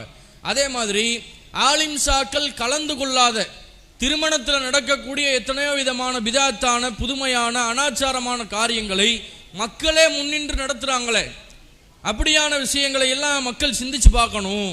பூ வைக்கிறாங்க திருமணத்தில் பொண்ணை பார்த்துட்டா என்ன செஞ்சிடறது, பொண்ணை கன்ஃபார்ம் பண்ணிட்டு இந்த பொண்ணு தான் மணமகள் என்று முடிவாயிடுச்சுன்னா ஒரு நிறைய பூக்களை எல்லாம் எடுத்துகிட்டு போய் பல பெண்கள் ஒன்றா சேர்ந்து என்ன செய்கிறது, பொண்ணு வீட்டுக்கு போய் தலையில் பூ வச்சுட்டு வந்துடுறது. பூ வச்சுட்டா கன்ஃபார்ம் ஆயிரும், இந்த பொண்ணு தான் இவனுக்கு அப்படின்னு கன்ஃபார்ம் பண்ணிக்கிறதுக்காக பூ வைக்கிறாங்க. இதெல்லாம் ஆலிம்ஷா பூ வைக்கிறாரு, நீங்கள் தானே செய்கிறீங்க, மக்கள் தானே செய்கிறாங்க அப்படின்றத சொல்கிறாங்க. அதே மாதிரி மாலை மாற்றுகிறார்கள். மணமகனும் மணமகளும் திருமண சபையில் கழுத்தில் மாலை போட்டுக்கிறாங்க. இது மாற்று மத கலாச்சாரத்திலேருந்து காப்பி எடுத்து செய்யப்படுகிறது. இதெல்லாம் ஆலிம்ஷாவா உங்களுக்கு சொன்னாங்க? ஆலிம்ஷா கடையில் போய் ஒரு 2 செட்டு ரோஜாப்பூ மாலையை வாங்கிட்டு வந்து இருந்தாங்க போடுங்க, மாலையை மாற்ற இப்படி அவராக சொன்னார். நீங்கள் தானே எல்லாத்தையும் செய்கிறீங்க, மக்கள் தானே அதுக்கு காரணமாக இருக்கிறீங்க. கல்யாணம் முடிஞ்சு வீட்டுக்கு வரும்போது வலது காலை எடுத்து வைத்து வா என்று சொல்கிறதெல்லாம் யாரு? ஆலத்தி எடுக்கிறது யாரு? தூத்தூன் 3 தடவை துப்புன்னு சொல்கிறது யாரு? எல்லாம் ஆலிமா சொல்கிறாரு. மக்கள் நீங்கள் தானே செய்கிறீங்க. அப்போ இதுக்கு எல்லாத்துக்குமே காரணம் மக்களாக தான் இருக்கிறாங்க. அதே மாதிரி மெஹந்தி என்ற அந்த ஃபங்க்ஷன் வைக்கிறது, சினிமா கூத்தாடிகளை எல்லாம் கூட்டிகிட்டு வந்து டான்ஸ் ஆட வைக்கிறது, அதே மாதிரி இப்படி ஏராளமான நிலைகளில் மக்கள் தான் காரணமாக இருக்கிறாங்க. இந்த விஷயம்லாம் ஏன் இப்படி நடக்குது, இந்த ஆடம்பர திருமணம் நடக்கிறதுக்கு காரணம் என்ன அப்படின்னு கேட்டால், மக்கள் கம்பேரிசன் பண்ணுறாங்க. பக்கத்து வீட்டுக்காரன் அப்படி திருமணம் பண்ணான், இவ்வளோ காசு செலவழிச்சான், நம்ம சாதாரணமாக நடத்தக்கூடாது, நம்ம அதை விட ரொம்ப பணக்காரர்களாக இருக்கிறோம், நம்ம பணத்தை அந்த விஷயத்தை பெருமையை வெளிக்காட்டணும் என்பதற்காக மக்கள் தான் அந்த திருமணத்தில் உள்ள விஷயங்களை எல்லாம் முடிவு செய்கிறாங்க. அவங்க தான் எல்லாத்துக்கும் காரணம். அப்போ மக்கள் தான் இந்த திருமணம் நபிவழிக்கு மாற்றமாக நடப்பதற்கு காரணமாக இருக்கிறார்கள் என்பதை தங்கள் தரப்பு வாதமாக என்ன செஞ்சுருக்கிறாங்க, ஏ டீம் வச்சிருக்கிறாங்க. இப்போது அதற்கு மறுப்பு சொல்றதுக்காண்டி பி டீம்ல இருந்து சகோதரர் முகமது அவர்கள் ஆலிம்கள் தான் காரணம் என்று வாதத்தை துவங்குவார்கள்.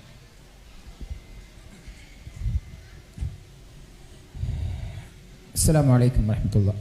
எல்லாமல்ல அல்லாஹ்வின் நல்லடியார்களே, அல்லாஹ் ரப்புல் ஆலமீன் தன்னுடைய திருமறையில் அதிகமான இடங்களில் ஒரு சமுதாய மக்களை சபிச்சிருக்கான். எந்த சமுதாய மக்கள் அது? யஹூதிக்கள். ஏன் அல்லாஹ் சபிச்சான் அப்படின்னா, ஒரு கட்டத்தில் அல்லாஹ் ரப்புல் ஆலமீன் அவர்களுக்கு வழங்கிய சிறப்பை யாருக்கும் வழங்கலை.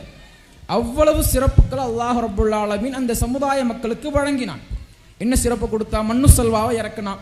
பல அற்புதங்களை அல்லாஹ் ரப்புல் ஆலமீன் அவர்களுடைய கண்களுக்கு எதிராக காட்டினான். பாருபா, இதுதான் சத்தியம், தெரிஞ்சுக்கோ அப்படின்னு சொல்லி அல்லாஹ் ரப்புல் ஆலமீன் என்ன பண்ணா, ஏராளமான சான்றுகளை அவர்கள் அறிந்து கொள்வதற்கான வாய்ப்பாக அல்லாஹ் கொடுத்தான்.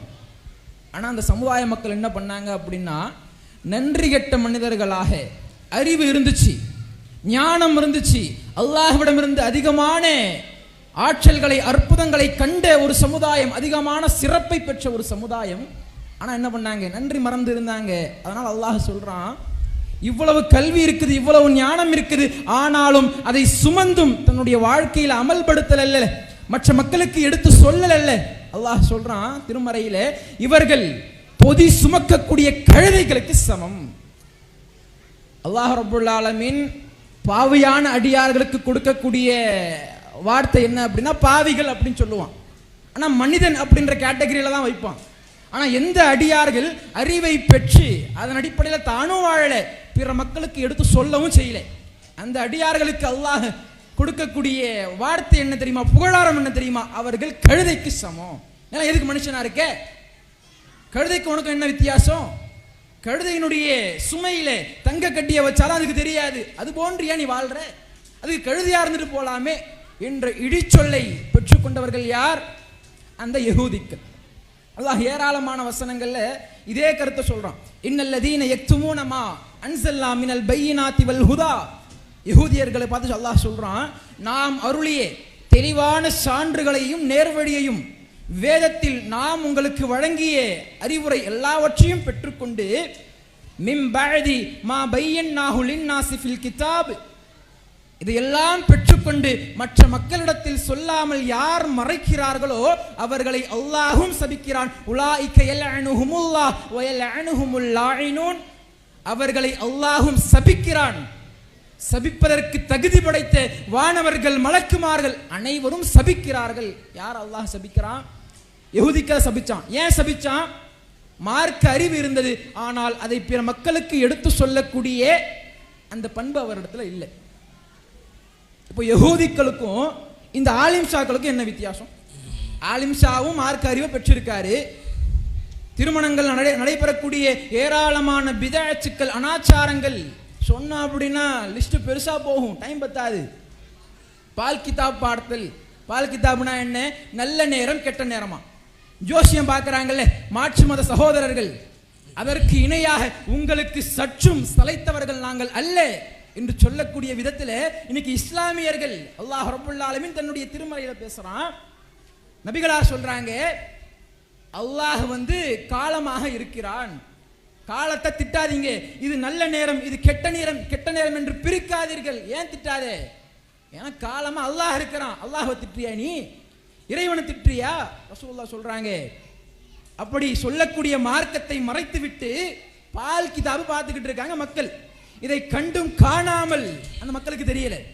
அவங்கள பொறுத்த வரைக்கும் என்ன, இந்துக்கள்ல மாற்று மத சகோதரர்கள்ல அவங்க ஜோசியம் பார்க்கறாங்க, நான் மட்டும் ஏன் பார்க்காம இருக்கணும்? பால் கிதாபை பார்ப்போம். அவ்வாறு செய்யக்கூடிய மனிதர்களிடத்துல இது தப்புப்பா. அல்லாஹ் காலமா இருக்கான், அந்த காலத்தை திட்டியா நீ? கேட்கணுமா இல்லையா? கேட்கக்கூடிய பொறுப்பு அவர்களிடத்துல இருக்குதா இல்லையா? அதை மறைத்துக் கொண்டு வாழ்ந்து கொண்டிருக்கிறார்களே. இன்னும் பாருங்க, ஏராளம். ஆரத்தி எடுக்கிறது என்ன? ஆரத்தி எதுக்காக எடுக்கிறாங்க? கண் திருஷ்டி கழியணுமா? மார்க்கத்துல ஏது கண் திருஷ்டி? மற்ற மக்கள் சொல்லலாம் கண் திருஷ்டி கழியறதுக்கு அதை செய்யுங்க இதை செய்யுங்க. இஸ்லாத்துல உண்டா? இஸ்லாமிய மார்க்கம் மிக அழகிய மார்க்கம். அதை சுமந்தும் பிற மக்களிடத்தில் சொல்லாத கழுதைகளாக இன்றைக்கு வலம் வரக்கூடிய ஆலிம்களினாலே பிற மக்களுக்கு அந்த செய்தி போய் சென்றடையல. இன்னைக்கு எதிரணியினர் சொன்னாங்க, ஏன்பா நீங்க சொல்லக்கூடிய வாதம் அவர்களுடைய காதுகளுக்கு போகலையா, அவங்களுடைய உள்ளங்களுக்கு போகலையா? கேள்வி எழுப்புறாங்க. நடுவர் அவர்களே, இன்னைக்கு காலையில அப்துல் நாசிர் பாய் ஒரு விஷயத்தை பேசினாரு. என்ன சொன்னாரு? ஆலிம்சாக்கள் என்ன தெரியுமா பண்றாங்க? போலி ஆலிம்சாக்கள். நம்ம டாபிக்ல எந்த ஆலிம்சாவை பேசுறோம் அவங்க என்ன பண்றாங்க அப்படின்னா, அந்த கூட்டத்தில் இருக்கக்கூடியவங்களிடத்துல பேசக்கூடிய அந்த வாதம் இருக்கு பாத்தீங்களா, என்ன சொல்லுவாங்க? குழப்பவாதிகள், தௌஹீத்வாதிகள் உங்களிடத்துல கேள்வி கேட்டாங்கன்னா பதில் சொல்லாதீங்க, நீ குழப்பவாதின்னு சொல்றாங்களா இல்லையா? இப்ப அந்த மக்களிடத்துல நாம போயிட்டு வரதட்சணை வாங்காத, பிதாத்தான அனாச்சாரத்தை செய்யாது எவ்வளவு சொன்னாலும் அவனுடைய மனநிலை என்ன அப்படின்னா, நம்முடைய ஆலிம்ஷா சொல்லிட்டாங்க, ஜுப்பா அணிந்து கொண்டு தொப்பி அணிந்து கொண்டு எவ்வளவு பார்க்க பிரம்மாண்டமா இருக்காரு, இவர் என்னடா ஷர்ட் அணிஞ்சுக்கிட்டு வராரு, பேண்ட் அணிஞ்சுக்கிட்டு வராரு, இவருடைய வாதத்தையா கேட்கறது? அவ்வளவு பார்க்க அப்படியே அம்சமா இருக்காரு என்ற அடிப்படையில் அவர்கள் என்ன சொன்னாங்களோ அதை ஏற்று நீ குழப்பவாதி, என்னிடத்துல எதுவும் வராதே என்று சொல்லக்கூடிய அளவிற்கு அந்த மக்களுடைய மனதை அவர்களுடைய மூளையை மழுகச் செய்யக்கூடிய காரியங்களை முன்னெடுத்து செய்யக்கூடியவங்க யாரு? ஆலிம்சாக்கள். அந்த ஆலிம்சாக்களுடைய வேலை என்ன தெரியுமா? அவர்களுடைய வயிற்று பிழப்பு தடை வந்துடக்கூடாது. மக்களை வச்சுதான் அவங்க என்ன பண்றாங்க? வயிற்று பிழப்பு நடத்திக்கிட்டு இருக்காங்க. அதுக்கு அவங்களுடைய குறிக்கோள் என்ன?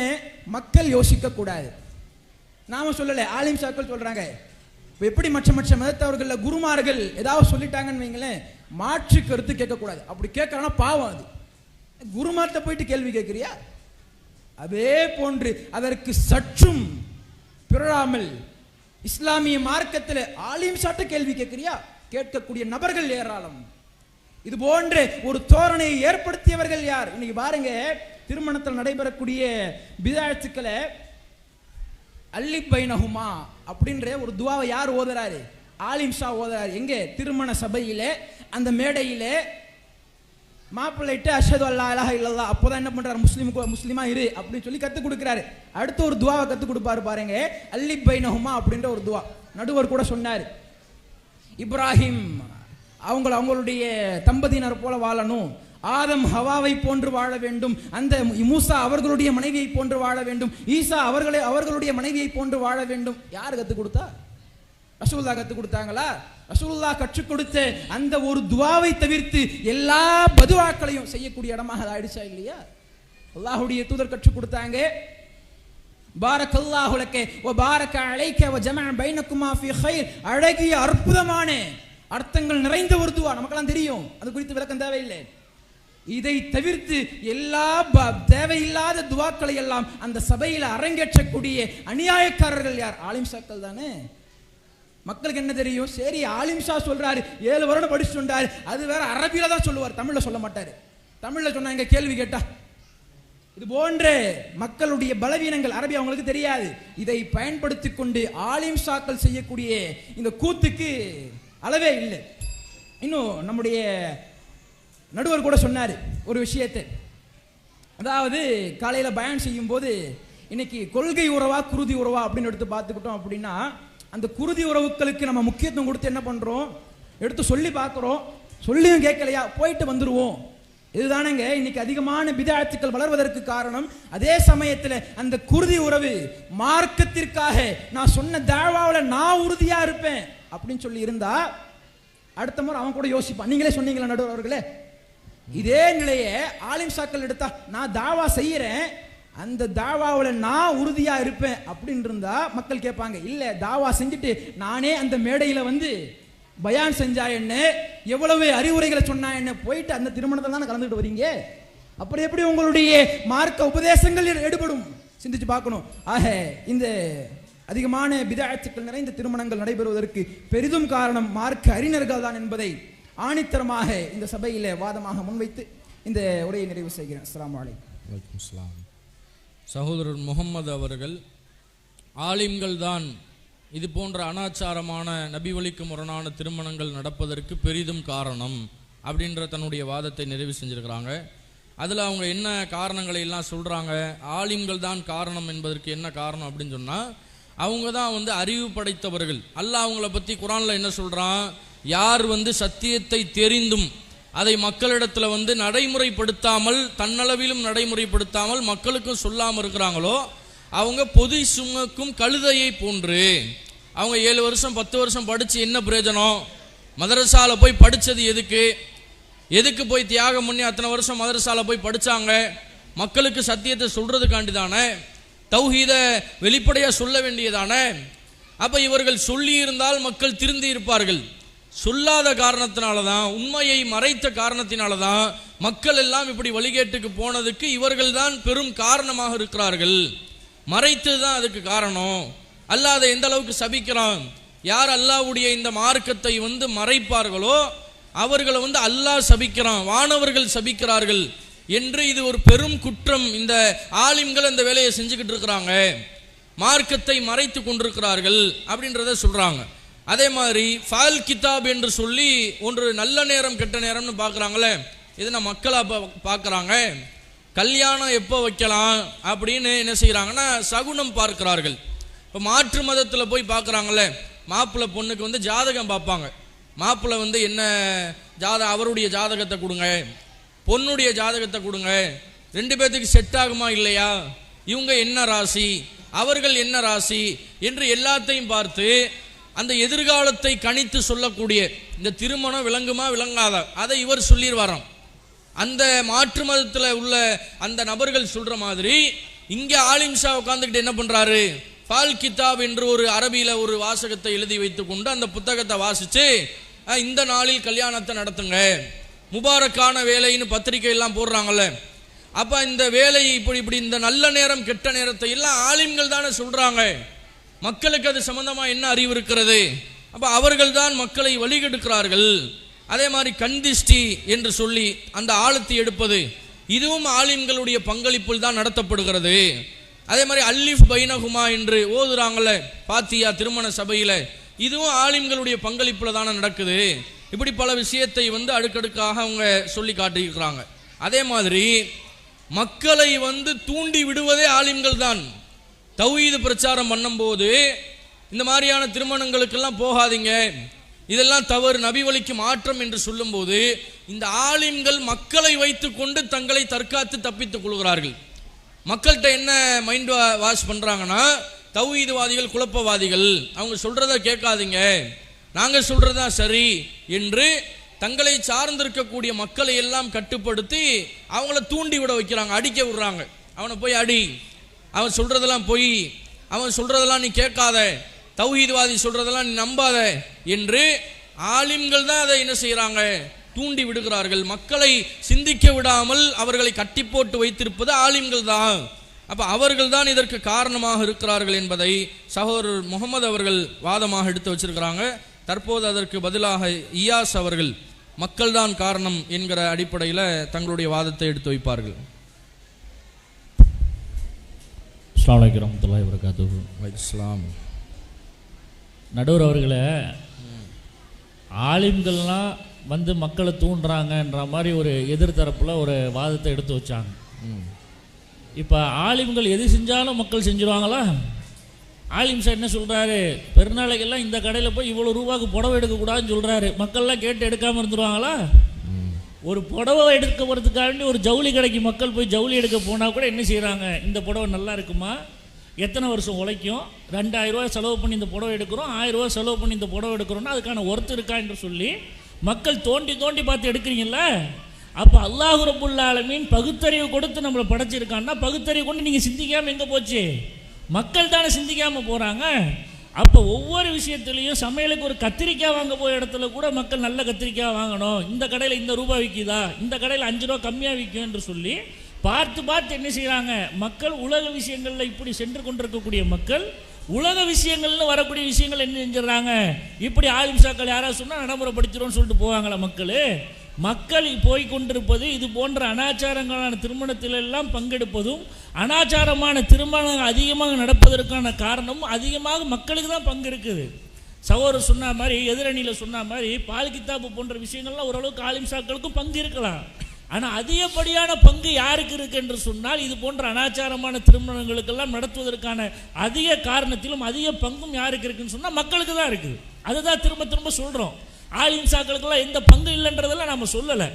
ஆலிம்சாக்களுக்கு பங்கு இருக்குது. இது போன்ற பால் கித்தாப் பார்க்குறதா இருக்கட்டும், சகோதரர் சொன்ன மாதிரி ஜீனியை ஒன்றா கலந்து இந்த குடும்பம் அந்த குடும்பம்னா மாதிரிலாம் சொன்னார், அதெல்லாம் பங்கு இருக்க தான் செய்யுது.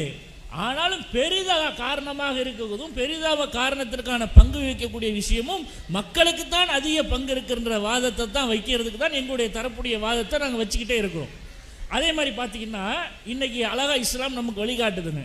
திருமணம் என்பது குறைந்த செலவினங்களில் எந்த திருமணம் நடத்தப்படுகிறதோ அதில் தான் அல்லாஹ்வுடைய பரக்கத்து இருக்குன்னு சொல்லி அல்லாஹ்வுடைய தூதர் ஸல்லல்லாஹு அலைஹி வஸல்லம் காட்டி தருகிறாரு. ஆனால் இன்றைக்கி சமூகத்தில் பாருங்கள், குறைச்ச செலவினங்களில் திருமணம் நடத்துவதற்காண்டி போட்டி போடப்படுகிறார்களா? இன்றைக்கு ஒரு சகோதரர் என்ன செய்கிறாரு, 2000 ரூபாயில் திருமணத்தை முடிக்கிறாருன்னு வச்சுக்குவோம். அவர் 2000 ரூபாய்க்கு திருமணத்தை முடித்து காட்டியிருக்காருப்பா. இன்றைக்கு நான் என்ன செய்ய போகிறேன், போட்டி போட்டுக்கொண்டு 500 ரூபாய்க்கு என்னுடைய திருமணத்தை நடத்தி காட்டுறேன், அல்லாஹ்வுடைய அருளும் என்னுடைய வாழ்க்கையில் ஏற்படுத்தும். என்னுடைய திருமணத்தில், என்னுடைய மகளுடைய திருமணத்தில், என்னுடைய மகனுடைய திருமணத்தில் அல்லாஹ்வுடைய பரக்கத்தை வேண்டி நான் இப்படிப்பட்ட ஒரு திருமணத்தை நடத்துவதற்காண்டி முன்வரும் என்று சொல்லி மக்கள் அதிகமாக இந்த திருமணத்தில் முன்வரார்களா? இல்லை இவர் திருமணத்தை ஒரு 5 லட்ச ரூபாயில் நடத்தி காட்டியிருக்கிறாரு, நான் 10 லட்ச ரூபாயில் என்னுடைய பிள்ளைக்கு திருமணம் நடத்தணும், என்கிட்ட இருக்கிறது ஒரே ஒரு பிள்ளை, காலத்தில் ஒரு வாட்டி தான் என் பிள்ளைக்கு திருமணத்தை நடத்தி வைக்க போகிறேன், அப்போ இந்த பிள்ளைக்கு இவ்வளோ பெரிய ஆடம்பரமான ஒரு திருமணத்தை நடத்தித்தான் ஆகணும் என்று சொல்லி மக்கள் இப்படி அனாச்சாரமான திருமணத்தை நடத்துகிறார்களா இல்லையா? அப்போ இதற்கு அதிகமான பெரிதும் காரணம் யாராக இருக்க முடியும்? அந்த அனாச்சாரமான திருமணத்தை அதிகமாக நடத்துவதற்கான காரணம், பெரிதுமான காரணம் மக்களாக தானே இருக்க முடியும். அதே மாதிரி இன்னும் என்னென்ன சொல்கிறாங்க, இந்த மாதிரியான திருமணத்தில் ஏன் இவ்வளோ செலவு பண்ணுறீங்க, எதற்காக இவ்வளோ செலவினங்களை செய்கிறீங்க என்று சொல்லி கேட்கும்போது என்ன சொல்கிறாங்க, வச்சிருக்கிறது ஒரே ஒரு பிள்ளை, என்னுடைய பிள்ளை ஒரு பிள்ளைக்கு இது மாதிரி கல்யாணத்தை நடத்தி பார்த்துட்டு போகிறேன் என்று சொல்லி சொல்கிறாங்க. அப்படி சொல்லக்கூடிய மக்கள் எதை யோசிச்சு பார்க்கணும், இஸ்லாத்தில் இருக்கக்கூடிய நாம அந்த மறுமை வாழ்க்கையும் உலக வாழ்க்கையும் ஒப்பிட்டு வாழ்ந்து கொண்டிருக்கக்கூடிய நாம அல்லாஹ்வுடைய அருள் கிடைக்கும்னு அல்லாஹ் சொல்கிறானே. தான் பிள்ளைக்கு பல லட்ச ரூபா செலவு செய்து நடத்தப்படக்கூடிய திருமணத்தை நடத்தணும் என்று சொன்னால் அல்லாஹ்வுடைய அருள் இல்லாமல் போயிடுமே. அனாச்சாரங்கள் தன்னுடைய பிள்ளையுடைய திருமணத்தில் நடைபெற்றது என்று சொன்னால் அல்லாஹ்வுடைய அருள் இல்லாமல் போயிடுமே. அதனால் தன்னுடைய பிள்ளைக்கு இயன்ற அளவிற்கு அல்லாஹ்வுடைய அருள் படக்கூடிய வகையில் என்னுடைய திருமணம் அமையணும் என்று சொல்லி ஒவ்வொரு பெற்றோர்களும் இப்படி நடந்தார்கள் என்று சொன்னால், ஒவ்வொரு மக்களும் இப்படி நடந்தார்கள் என்று சொன்னால் அனாச்சாரமான திருமணங்கள் சமுதாயத்தில் இல்லாமல் போயிருக்கும். எப்படி அதிகமான மக்கள் என்ன செய்கிறாங்க, பெருமைக்கு ஆசைப்பட்டு கொண்டு மக்கள் தன்னை பாராட்ட வேண்டும், மக்களுடைய திருப்தியை பெற வேண்டும் என்று சொல்லி இன்னைக்கு பிரியாணி போடுறது மாறி பஃபே சிஸ்டமாக மாறிச்சு. பஃபே சிஸ்டத்தில் போய் மக்கள் சாப்பிட்டு வரோம், சும்மா இருக்கானா? இவன் காசு திமிரை வச்சு எப்படி எல்லாம் ஆடம்பரம் பண்ணுறான்னு பார்க்குறான். போகிறான் ஒரு கல்யாணத்தை ஒன்று நடத்துகிறான், பிரியாணி போட்டு கல்யாணம் பண்ணுறான்னு வச்சுங்க, அதுக்கு என்ன சொல்லுவான், இவன்கிட்ட இருக்கக்கூடிய காசுக்கு இவன் ஒரு பஃபே சிஸ்டத்தை நடத்திருப்பான்னு சொல்லி கேட்பான். அதே பஃபே சிஸ்டத்தை அவன் திருமணத்தை நடத்துறான் என்று சொன்னால் இவன்கிட்ட இருக்கக்கூடிய காசை வச்சு திமிரை காட்டுறான் பாருன்னு சொல்லுவான். மக்களுடைய திருப்தியை மக்கள் எதிர்பார்த்தார்கள் என்று சொன்னால் நீங்கள் எதை செய்தாலும் மக்கள் என்ன செய்வாங்க, விமர்சனம் செய்து கொண்டு தான் இருப்பார்கள். மக்களிடத்திலுடைய திருப்தியை விட்டு விட்டு இறை திருப்தியை நாடி நம்ம பயணிக்க ஆரம்பிச்சோன்னு வச்சுக்கோங்க, அந்த மாதிரி எந்த ஒரு பஞ்சாயத்தும் இல்லாமல் இருக்கும். அதே மாதிரி நடுவர் அவர்களை இன்னொரு விஷயத்தையும் பாருங்க, இன்னைக்கு வரதட்சணை வன்கொடுமை சட்டம் என்று சொல்லி கைது செய்யப்பட்ட இடத்துல மக்களுடைய பெயர்கள் வருது, ஆலிம் சாக்குடைய பேர் வருது. அனாச்சாரமான திருமணங்கள்லாம் நீ மக்கள் சமுதாயத்தில் அரங்கேறிக்கிட்டு இருக்குது. இந்த வரதட்சணை என்ற விஷயங்கள்லாம் சமுதாயத்தில் நடக்குது. இந்த வரதட்சணை வன்கொடுமை என்று சொல்லி கைது செய்யப்படுறதுல எந்த ஆலிம் சாக்களும் கைது செய்யப்பட்டிருக்கிறார்களா? யார் கைது செய்யப்படுறாங்க? மக்கள் தான் அதிகமாக இந்த வரதட்சணையை வாங்குறதுனால இவர்கள் மீது தான் வழக்கு போடப்பட்டு இந்த வரதட்சணைக்கு இந்த மக்கள் தான் காரணமாக இருக்கிறார்கள் என்ற செய்தியும் பார்க்க முடிகிறது.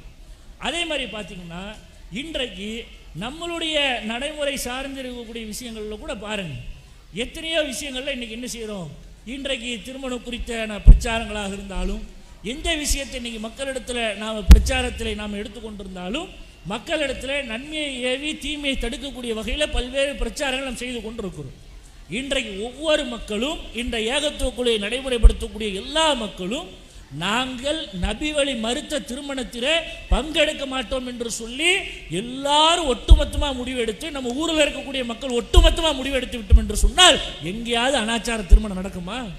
ஒட்டுமொத்த மக்களும் அனாச்சாரமான திருமணத்தை நீ நடத்துறியா, அந்த திருமணத்தில் நாங்கள் பங்கெடுக்க மாட்டோம். வரதட்சணை வாங்கி நீ கல்யாணம் நடத்துறியா, அந்த திருமணத்தில் நாங்கள் பங்கெடுக்க மாட்டோம். நீ ஆடம்பரத்தில் நீ திருமணத்தை நடத்துறியா, என்ன நிலையில் நீ திருமணத்தை நடத்தாலும் நபி வழி மறுக்கக்கூடிய நிலையில் உன்னுடைய திருமணம் நடைபெறுகிறது என்று சொன்னால் நாங்கள் அந்த திருமணத்தில் பங்கெடுக்க மாட்டோம் என்று சொல்லி ஒட்டுமொத்த மக்களும் அந்த ஊரில் இருக்கக்கூடிய ஒரு சாராரை விட்டு அனைத்து சாராரும் முடிவெடுத்து விட்டார்கள் என்று சொன்னால் அந்த திருமணத்திலே அவர்கள் நடத்துவதற்கு முன் வருவார்களா? உதாரணத்திற்கு ஒரு ஊரில் ஒரு 10 குடும்பம் இருக்குது, 8 குடும்பம் என்ன செஞ்சிடுது, நாங்கள் நபி வழி மறுத்து நடக்கூடிய திருமணத்தில் பங்கெடுக்க மாட்டோம் என்று சொல்கிறார்கள். மிச்சம் 2 குடும்பம் இப்படி ஓடுவார்களா? அப்போ இதற்கான முக்கிய அம்சமாக முக்கிய காரணமாக கருதுது யாரு? இது போன்ற அனாச்சார திருமணம் எங்களெல்லாம் பெறுவதற்கான முக்கிய காரணம் மக்களிடத்துல தான் இருக்குன்றதுக்கு இந்த சான்றை பார்க்கணும். இன்னைக்கு கூட பாருங்க, நம்ம ஜமாத்தில் ஒரு பைலா ஒன்று வச்சிருக்கோம். என்ன பைலா வச்சிருக்கோம் நடுவர்களே? திருமண நிலைப்பாடு பொறுத்த மாத்திரத்தில் அல்லாஹ்வுடைய தூதருடைய சொல்லுக்கு உயிர் ஊட்டம் கொடுக்கணும் என்ற அடிப்படையில் எந்த திருமணம் குறைந்த செலவில் நடத்தப்படுகிறது அது அல்லாஹ்வுடைய பரக்கத்திற்கு அல்லாஹ்வுடைய தூதர் சொல்லியிருக்கிறாங்க. இந்த அடிப்படையில் எல்லாரும் திருமணத்தை நடத்துங்க என்று சொல்லி மக்களிடத்தில் சொல்லி கொண்டிருக்கிறோம். ஆனால் எல்லா மக்களும் ஏகத்துவ கொள்கையில் இருக்கக்கூடிய மக்கள் கூட எல்லாரும் செய்கிறார்களா? யோசிச்சு பாருங்க. ஆலிம் சாக்கள் சொல்ல தான் செய்கிறோம். ஜமாத்தில் இருக்கக்கூடிய ஆலிம் பெரும் மக்கள் அதற்கான ஒரு விஷயத்தை நீ மக்களிடத்தில் சொல்லி கொண்டு தான் இருக்கிறாங்க. ஆனால் இது மக்கள் கடைபிடிக்கிறார்களா? என்னால் இயன்றாலும் ஒரு புள்ள வச்சிருக்கேன், ஒரு 500 பேருக்கு விருந்து கொடுக்கணும், ஒரு 1000 விருந்து கொடுக்கற மாதிரி தடன்னு சொல்ல வரல. இருந்தாலும் குறைந்த செலவில் நடத்த வேண்டிய திருமணத்திலே தான் பரக்கத்திற்கு அல்லாஹ்வுடைய தூதர் சொன்னாங்களே. ஒரு ஏழைக்கு முன்னுதாரணமாக இருந்து ஒரு பணக்காரனாக இருக்கக்கூடிய இப்படியெல்லாம் கல்யாணத்தை நடத்தலான்னு சொல்லி சமூகத்தில் எடுத்துக்காட்டாக செய்யலாம் என்று சொல்லப்பட்டிருக்கிறது. எடுத்துக்காட்டாக நான் நடத்தி காட்டுகிறேன் என்று சொல்லி எல்லா மக்களும் வந்தார்கள் என்று சொன்னால் சமூகத்தில் பெருமளவிற்கு ஒரு புரட்சி ஏற்படுவதற்கு இது ஒரு முக்கிய அம்சமாக அமையுமே. இதெல்லாம் இது போன்ற அம்சங்கள் எல்லாம் வருகிறது என்று சொன்னால் மக்களால் ஒரு மாற்றத்தை ஏற்படுத்தினால்தான் இதற்கான நபி வழி அடிப்படையில் திருமணம் என்பது ஒரு மக்களிடத்தில் ஒரு மாற்றம் ஏற்படும். எனவே நபி வழி மறுத்து நடைபெறக்கூடிய திருமணத்திற்கு பெரிதும் காரணமாக மக்கள் தான் இருக்கிறார்கள் என்ற செய்தியை ஆணித்தரமாக எங்களுடைய தரப்பு வாதமாக நாங்கள் வைத்துக் கொள்கிறோம். சரி, அல்ஹம்துலில்லாஹ். கொஞ்சம் சபையில் இருக்கக்கூடியவங்க அமைதியாக சலசலப்பு அதிகமாக இருக்குது, அவங்க பேசுகிறது உங்களுக்கு விளங்காது.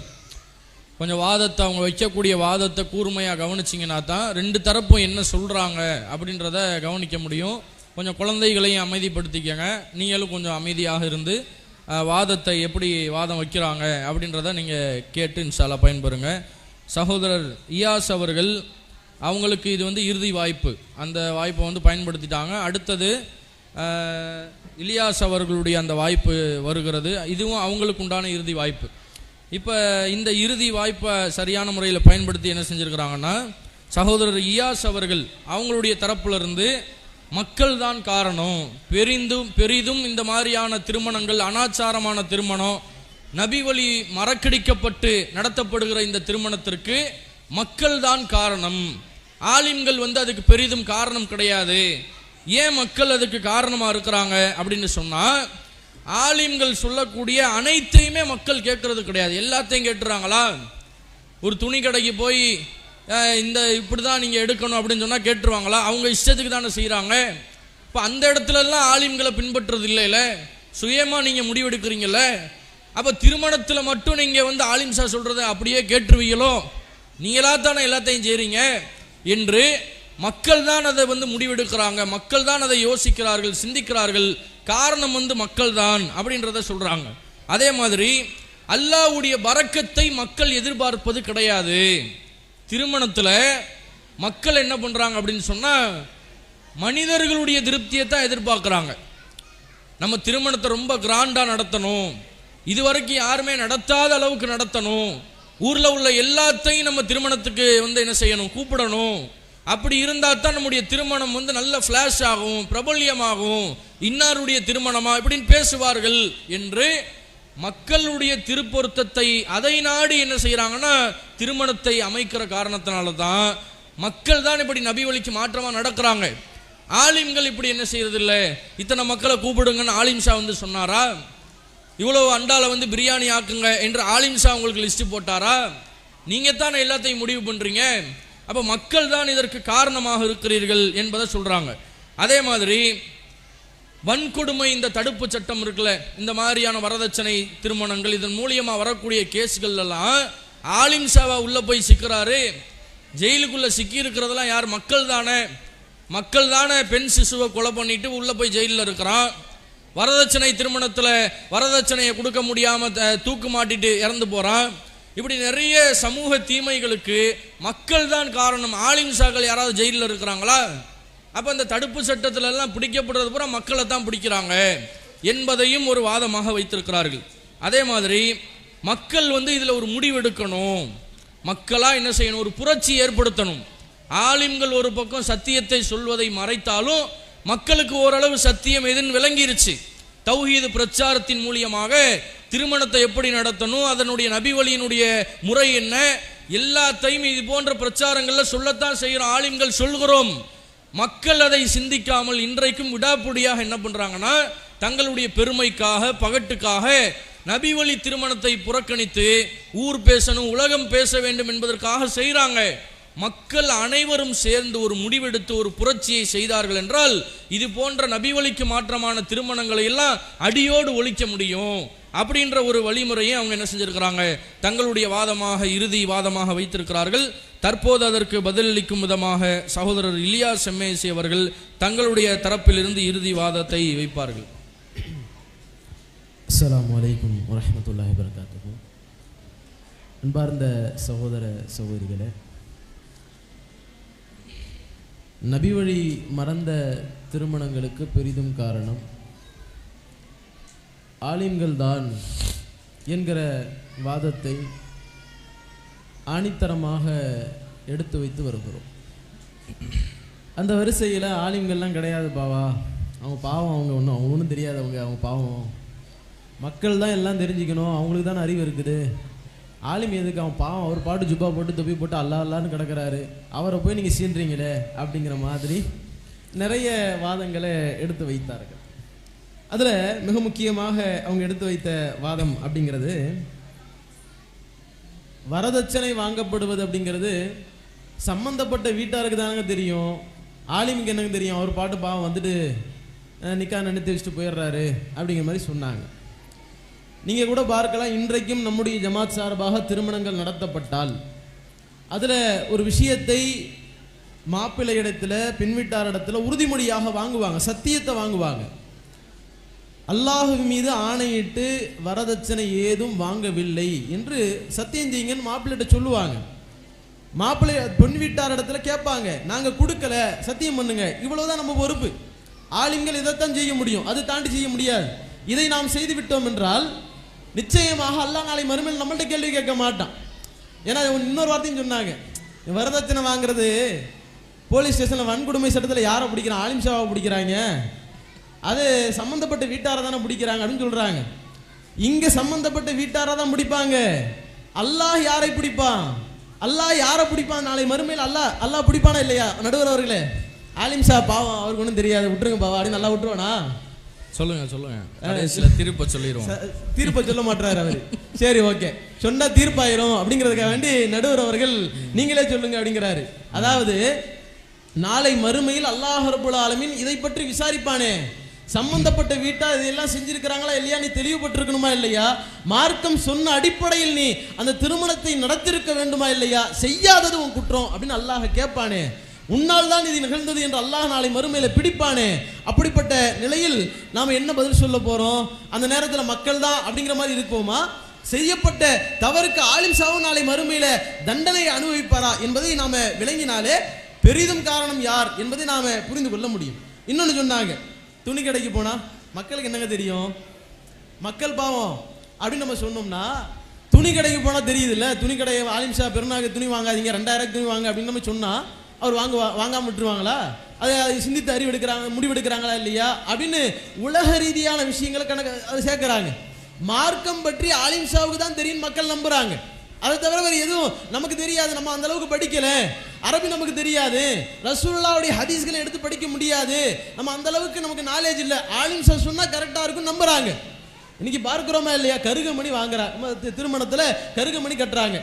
அது ஏதோ மாற்று மதத்தில் எப்படி தாலி கட்டுறாங்களோ அது மாதிரி இன்றைக்கு இஸ்லாமிய மதத்தில் புகுத்தி வைத்திருக்கிறார்கள். இது யார் எடுத்துட்டு போய் கொடுப்பா? கொண்டு வந்து ஆலிம் ஷாட்டை காட்டுவாங்க, போய் கட்டி விட்டுருங்க அப்படின்னு கட்டி விடுவாங்க. இது மாதிரியான நிலையை பார்க்கிறோமே. அந்த கருகமணி என்பது மார்க்கத்தில் இல்லை என்று சொல்லி இருக்க வேண்டுமா இல்லையா? அதை மக்களிடத்துல இது தவறு என்பதை அவரிடத்தில் எடுத்து வைக்க வேண்டுமா இல்லையா? அதை எடுத்து வைக்காமல், அது தவறு என்று புரிய வைக்காமல், இன்றைக்கு அதை மிகப்பெரிய மார்க்கத்தினுடைய ஒரு அங்கம் போன்று மாற்றி வைத்திருப்பது யார்? ஆலிம் ஷாக்கள் தானே. ஆலிம் ஷா தானே இதற்கு துணையா இருக்கிறாரு. இதை பார்க்கிறாரு, கண்கூடா பார்க்கிறாரு. கருக்கமணி மார்க்கத்தில் இல்லாத ஒன்று தடுக்கவில்லையே. மெட்டி அணியிறது, மாற்று மதத்தவர்கள் அணியிறது போன்று இன்றைக்கு மெட்டி அணியக்கூடிய அந்த கலாச்சாரத்தை பார்க்கிறோமே. இது கேள்வி கேட்டிருக்கணுமா இல்லையா? ஆலிம் ஷா மார்க்கத்தில் ரசூல்லா எங்கேயாவது எத்தனை திருமணங்களை நடத்தினார்கள்? ரசூல்லா என்ன கேட்டாங்க? என்ன மஹரா போட்டேன்னு கேட்டாங்க. பேரிச்சம்பள அளவு துண்டளவு தங்கத்தனை மஹரா கொடுத்து முடிச்சேன்னு சஹாபாக்கள் சொன்னாங்க. இது நபி வழி. இந்த நபி வழியை மறந்துவிட்டு இன்றைக்கு மக்கள் இது மாதிரியான கருகமணி, இது மாதிரியான மெட்டி போன்றவற்றை இன்றைக்கு மார்க்கத்தினுடைய ஒரு அங்கமாக மாற்றி வைத்திருக்கிறார் என்றால், திருமணத்தினுடைய ஒரு சட்டமாக மாற்றி வைத்திருக்கிறார் என்றால், இது யாருடைய தலைமையில நடக்குது? ஆலிம் ஷாக்களுடைய தலைமையில தானே நடக்குது. இதை சொல்லியிருக்க வேண்டுமே, ஏன் சொல்லவில்லை? அல்லாஹ் கேட்கிறானே தன்னுடைய திருமறையிலே, லவ்லா யன்ஹாஹும் ரப்பானியூன வல் அஹ்பார், இந்த மத குருமார்களும் அந்த முன்னோர்களும் இவர்கள் கௌலிஹிம் அல் இஸ்ம, இதுவெல்லாம் தவறு, இதுவெல்லாம் பாவம் என்று இவர்களுடைய சொற்களில் பாவத்தை தடுத்திருக்க வேண்டாமா?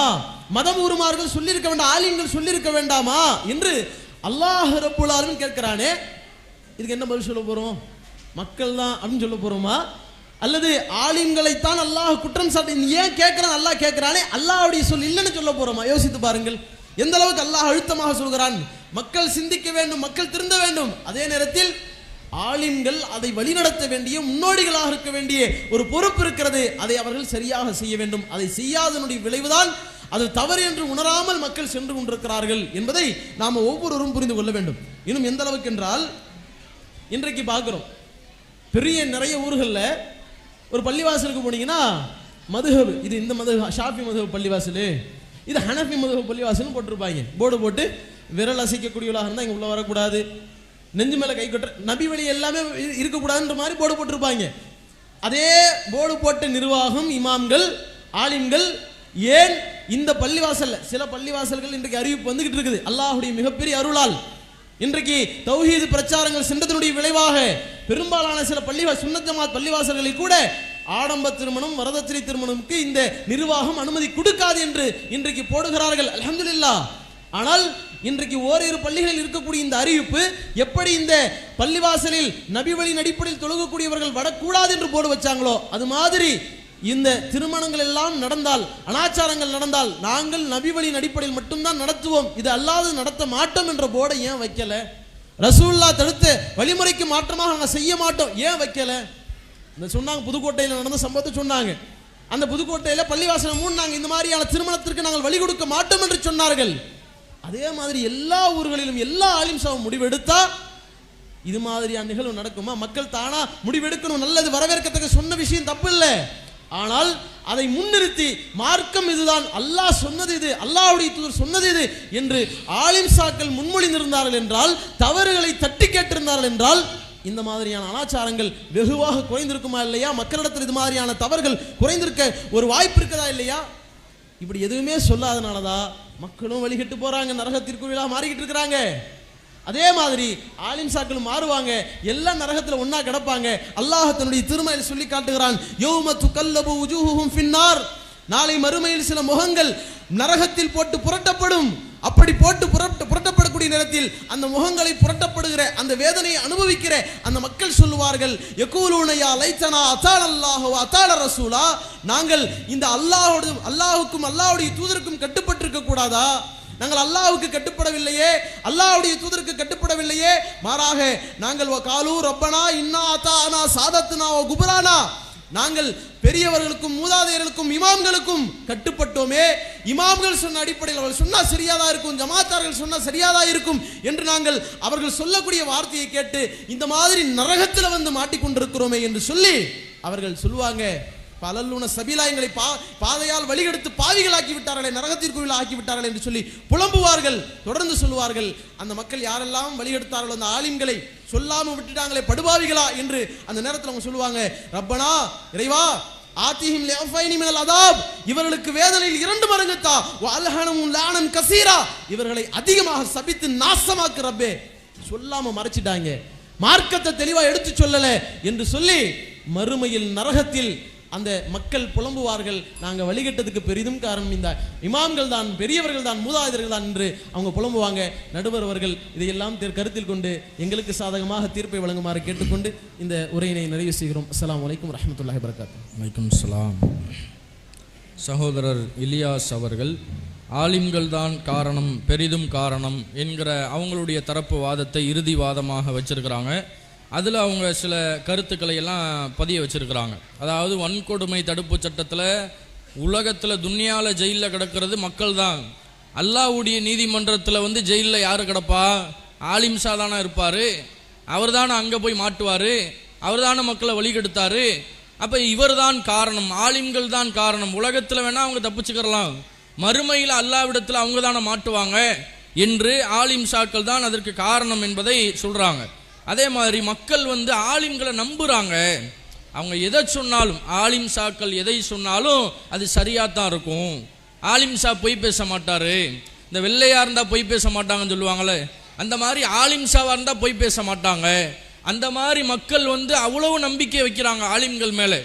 ஆனால் அந்த ஆலிம்கள் உண்மையை சொல்கிறதுக்கு பதிலாக அதை மறைச்சு மார்க்கத்தில் இல்லாததையெல்லாம் என்ன செய்கிறாங்கன்னா மக்கள் மத்தியில் விட்டு அடிக்கிறனால தான் இது போன்ற திருமணங்கள்லாம் நடக்கிறதுக்கு காரணம் ஆலிம்சாவைத்தான் இருக்கிறாரு.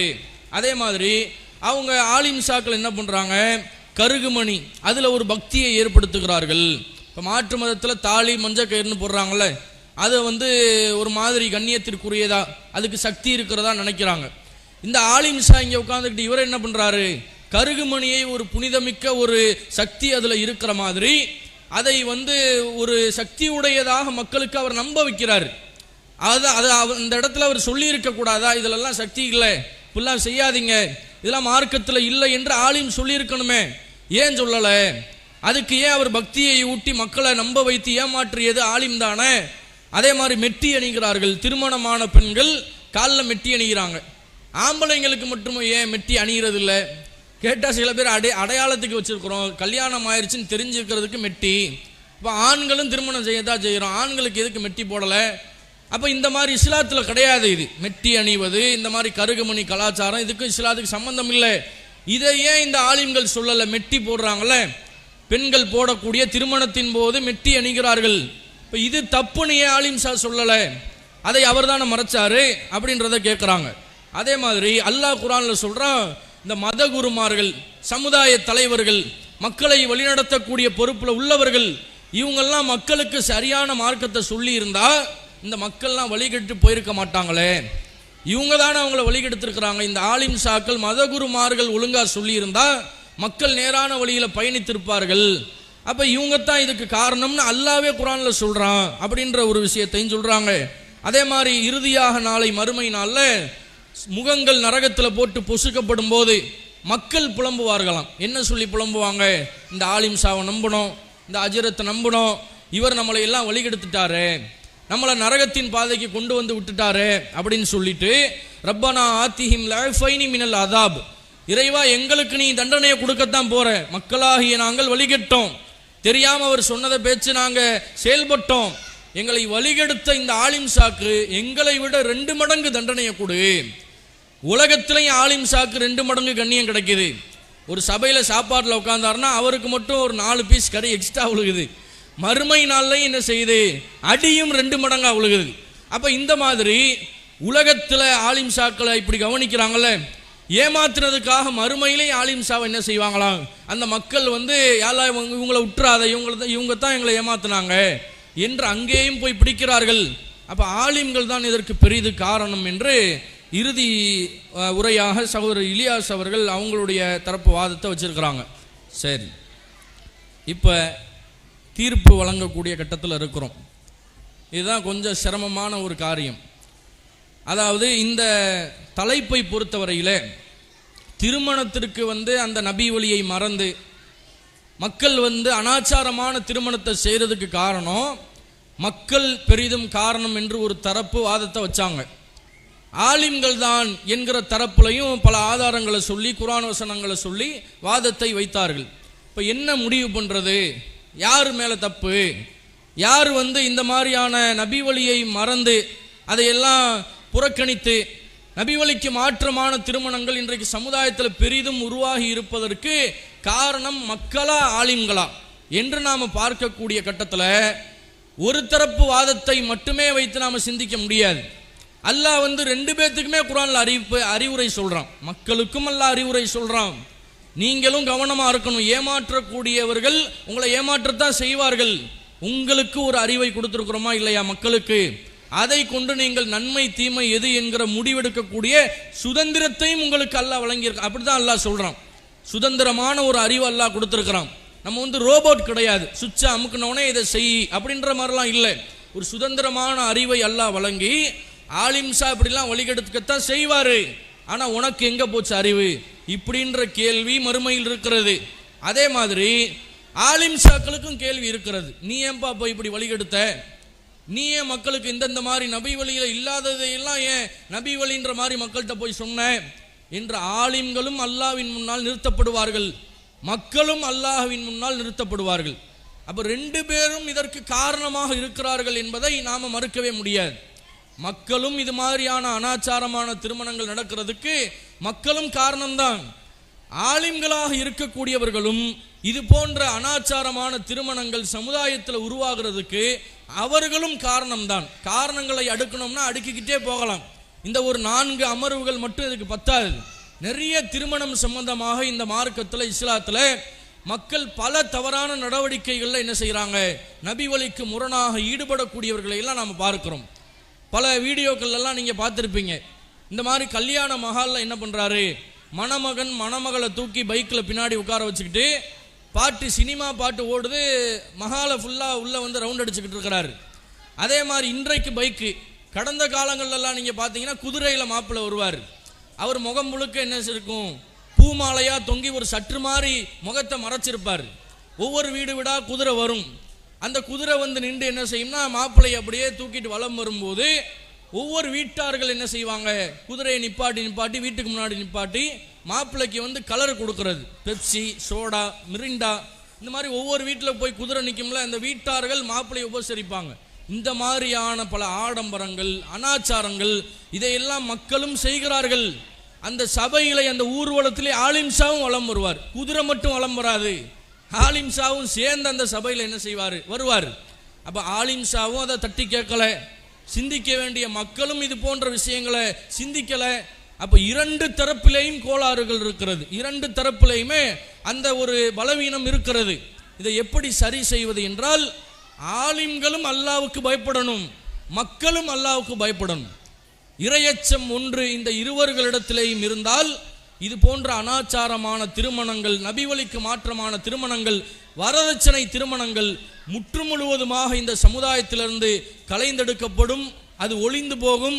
எனவே இந்த விவாதத்தினுடைய, இந்த பட்டிமன்றத்தினுடைய இறுதி தீர்ப்பாக மக்களும் ஆலிம்களும் சேர்ந்துதான் இது போன்ற நபிவழிக்கு மாற்றமான திருமணங்களுக்கு பெரிதும் காரணமாக இருக்கிறார்கள் என்கிற தீர்ப்பை இருவருக்கும் சாதகமாக சொல்லி என்னுடைய இந்த பட்டிமன்ற நிகழ்வை நான் நிறைவு செய்து கொள்கிறோம். அஸ்ஸலாமு அலைக்கும் வரஹ்மத்துல்லாஹி வபரகாத்துஹு.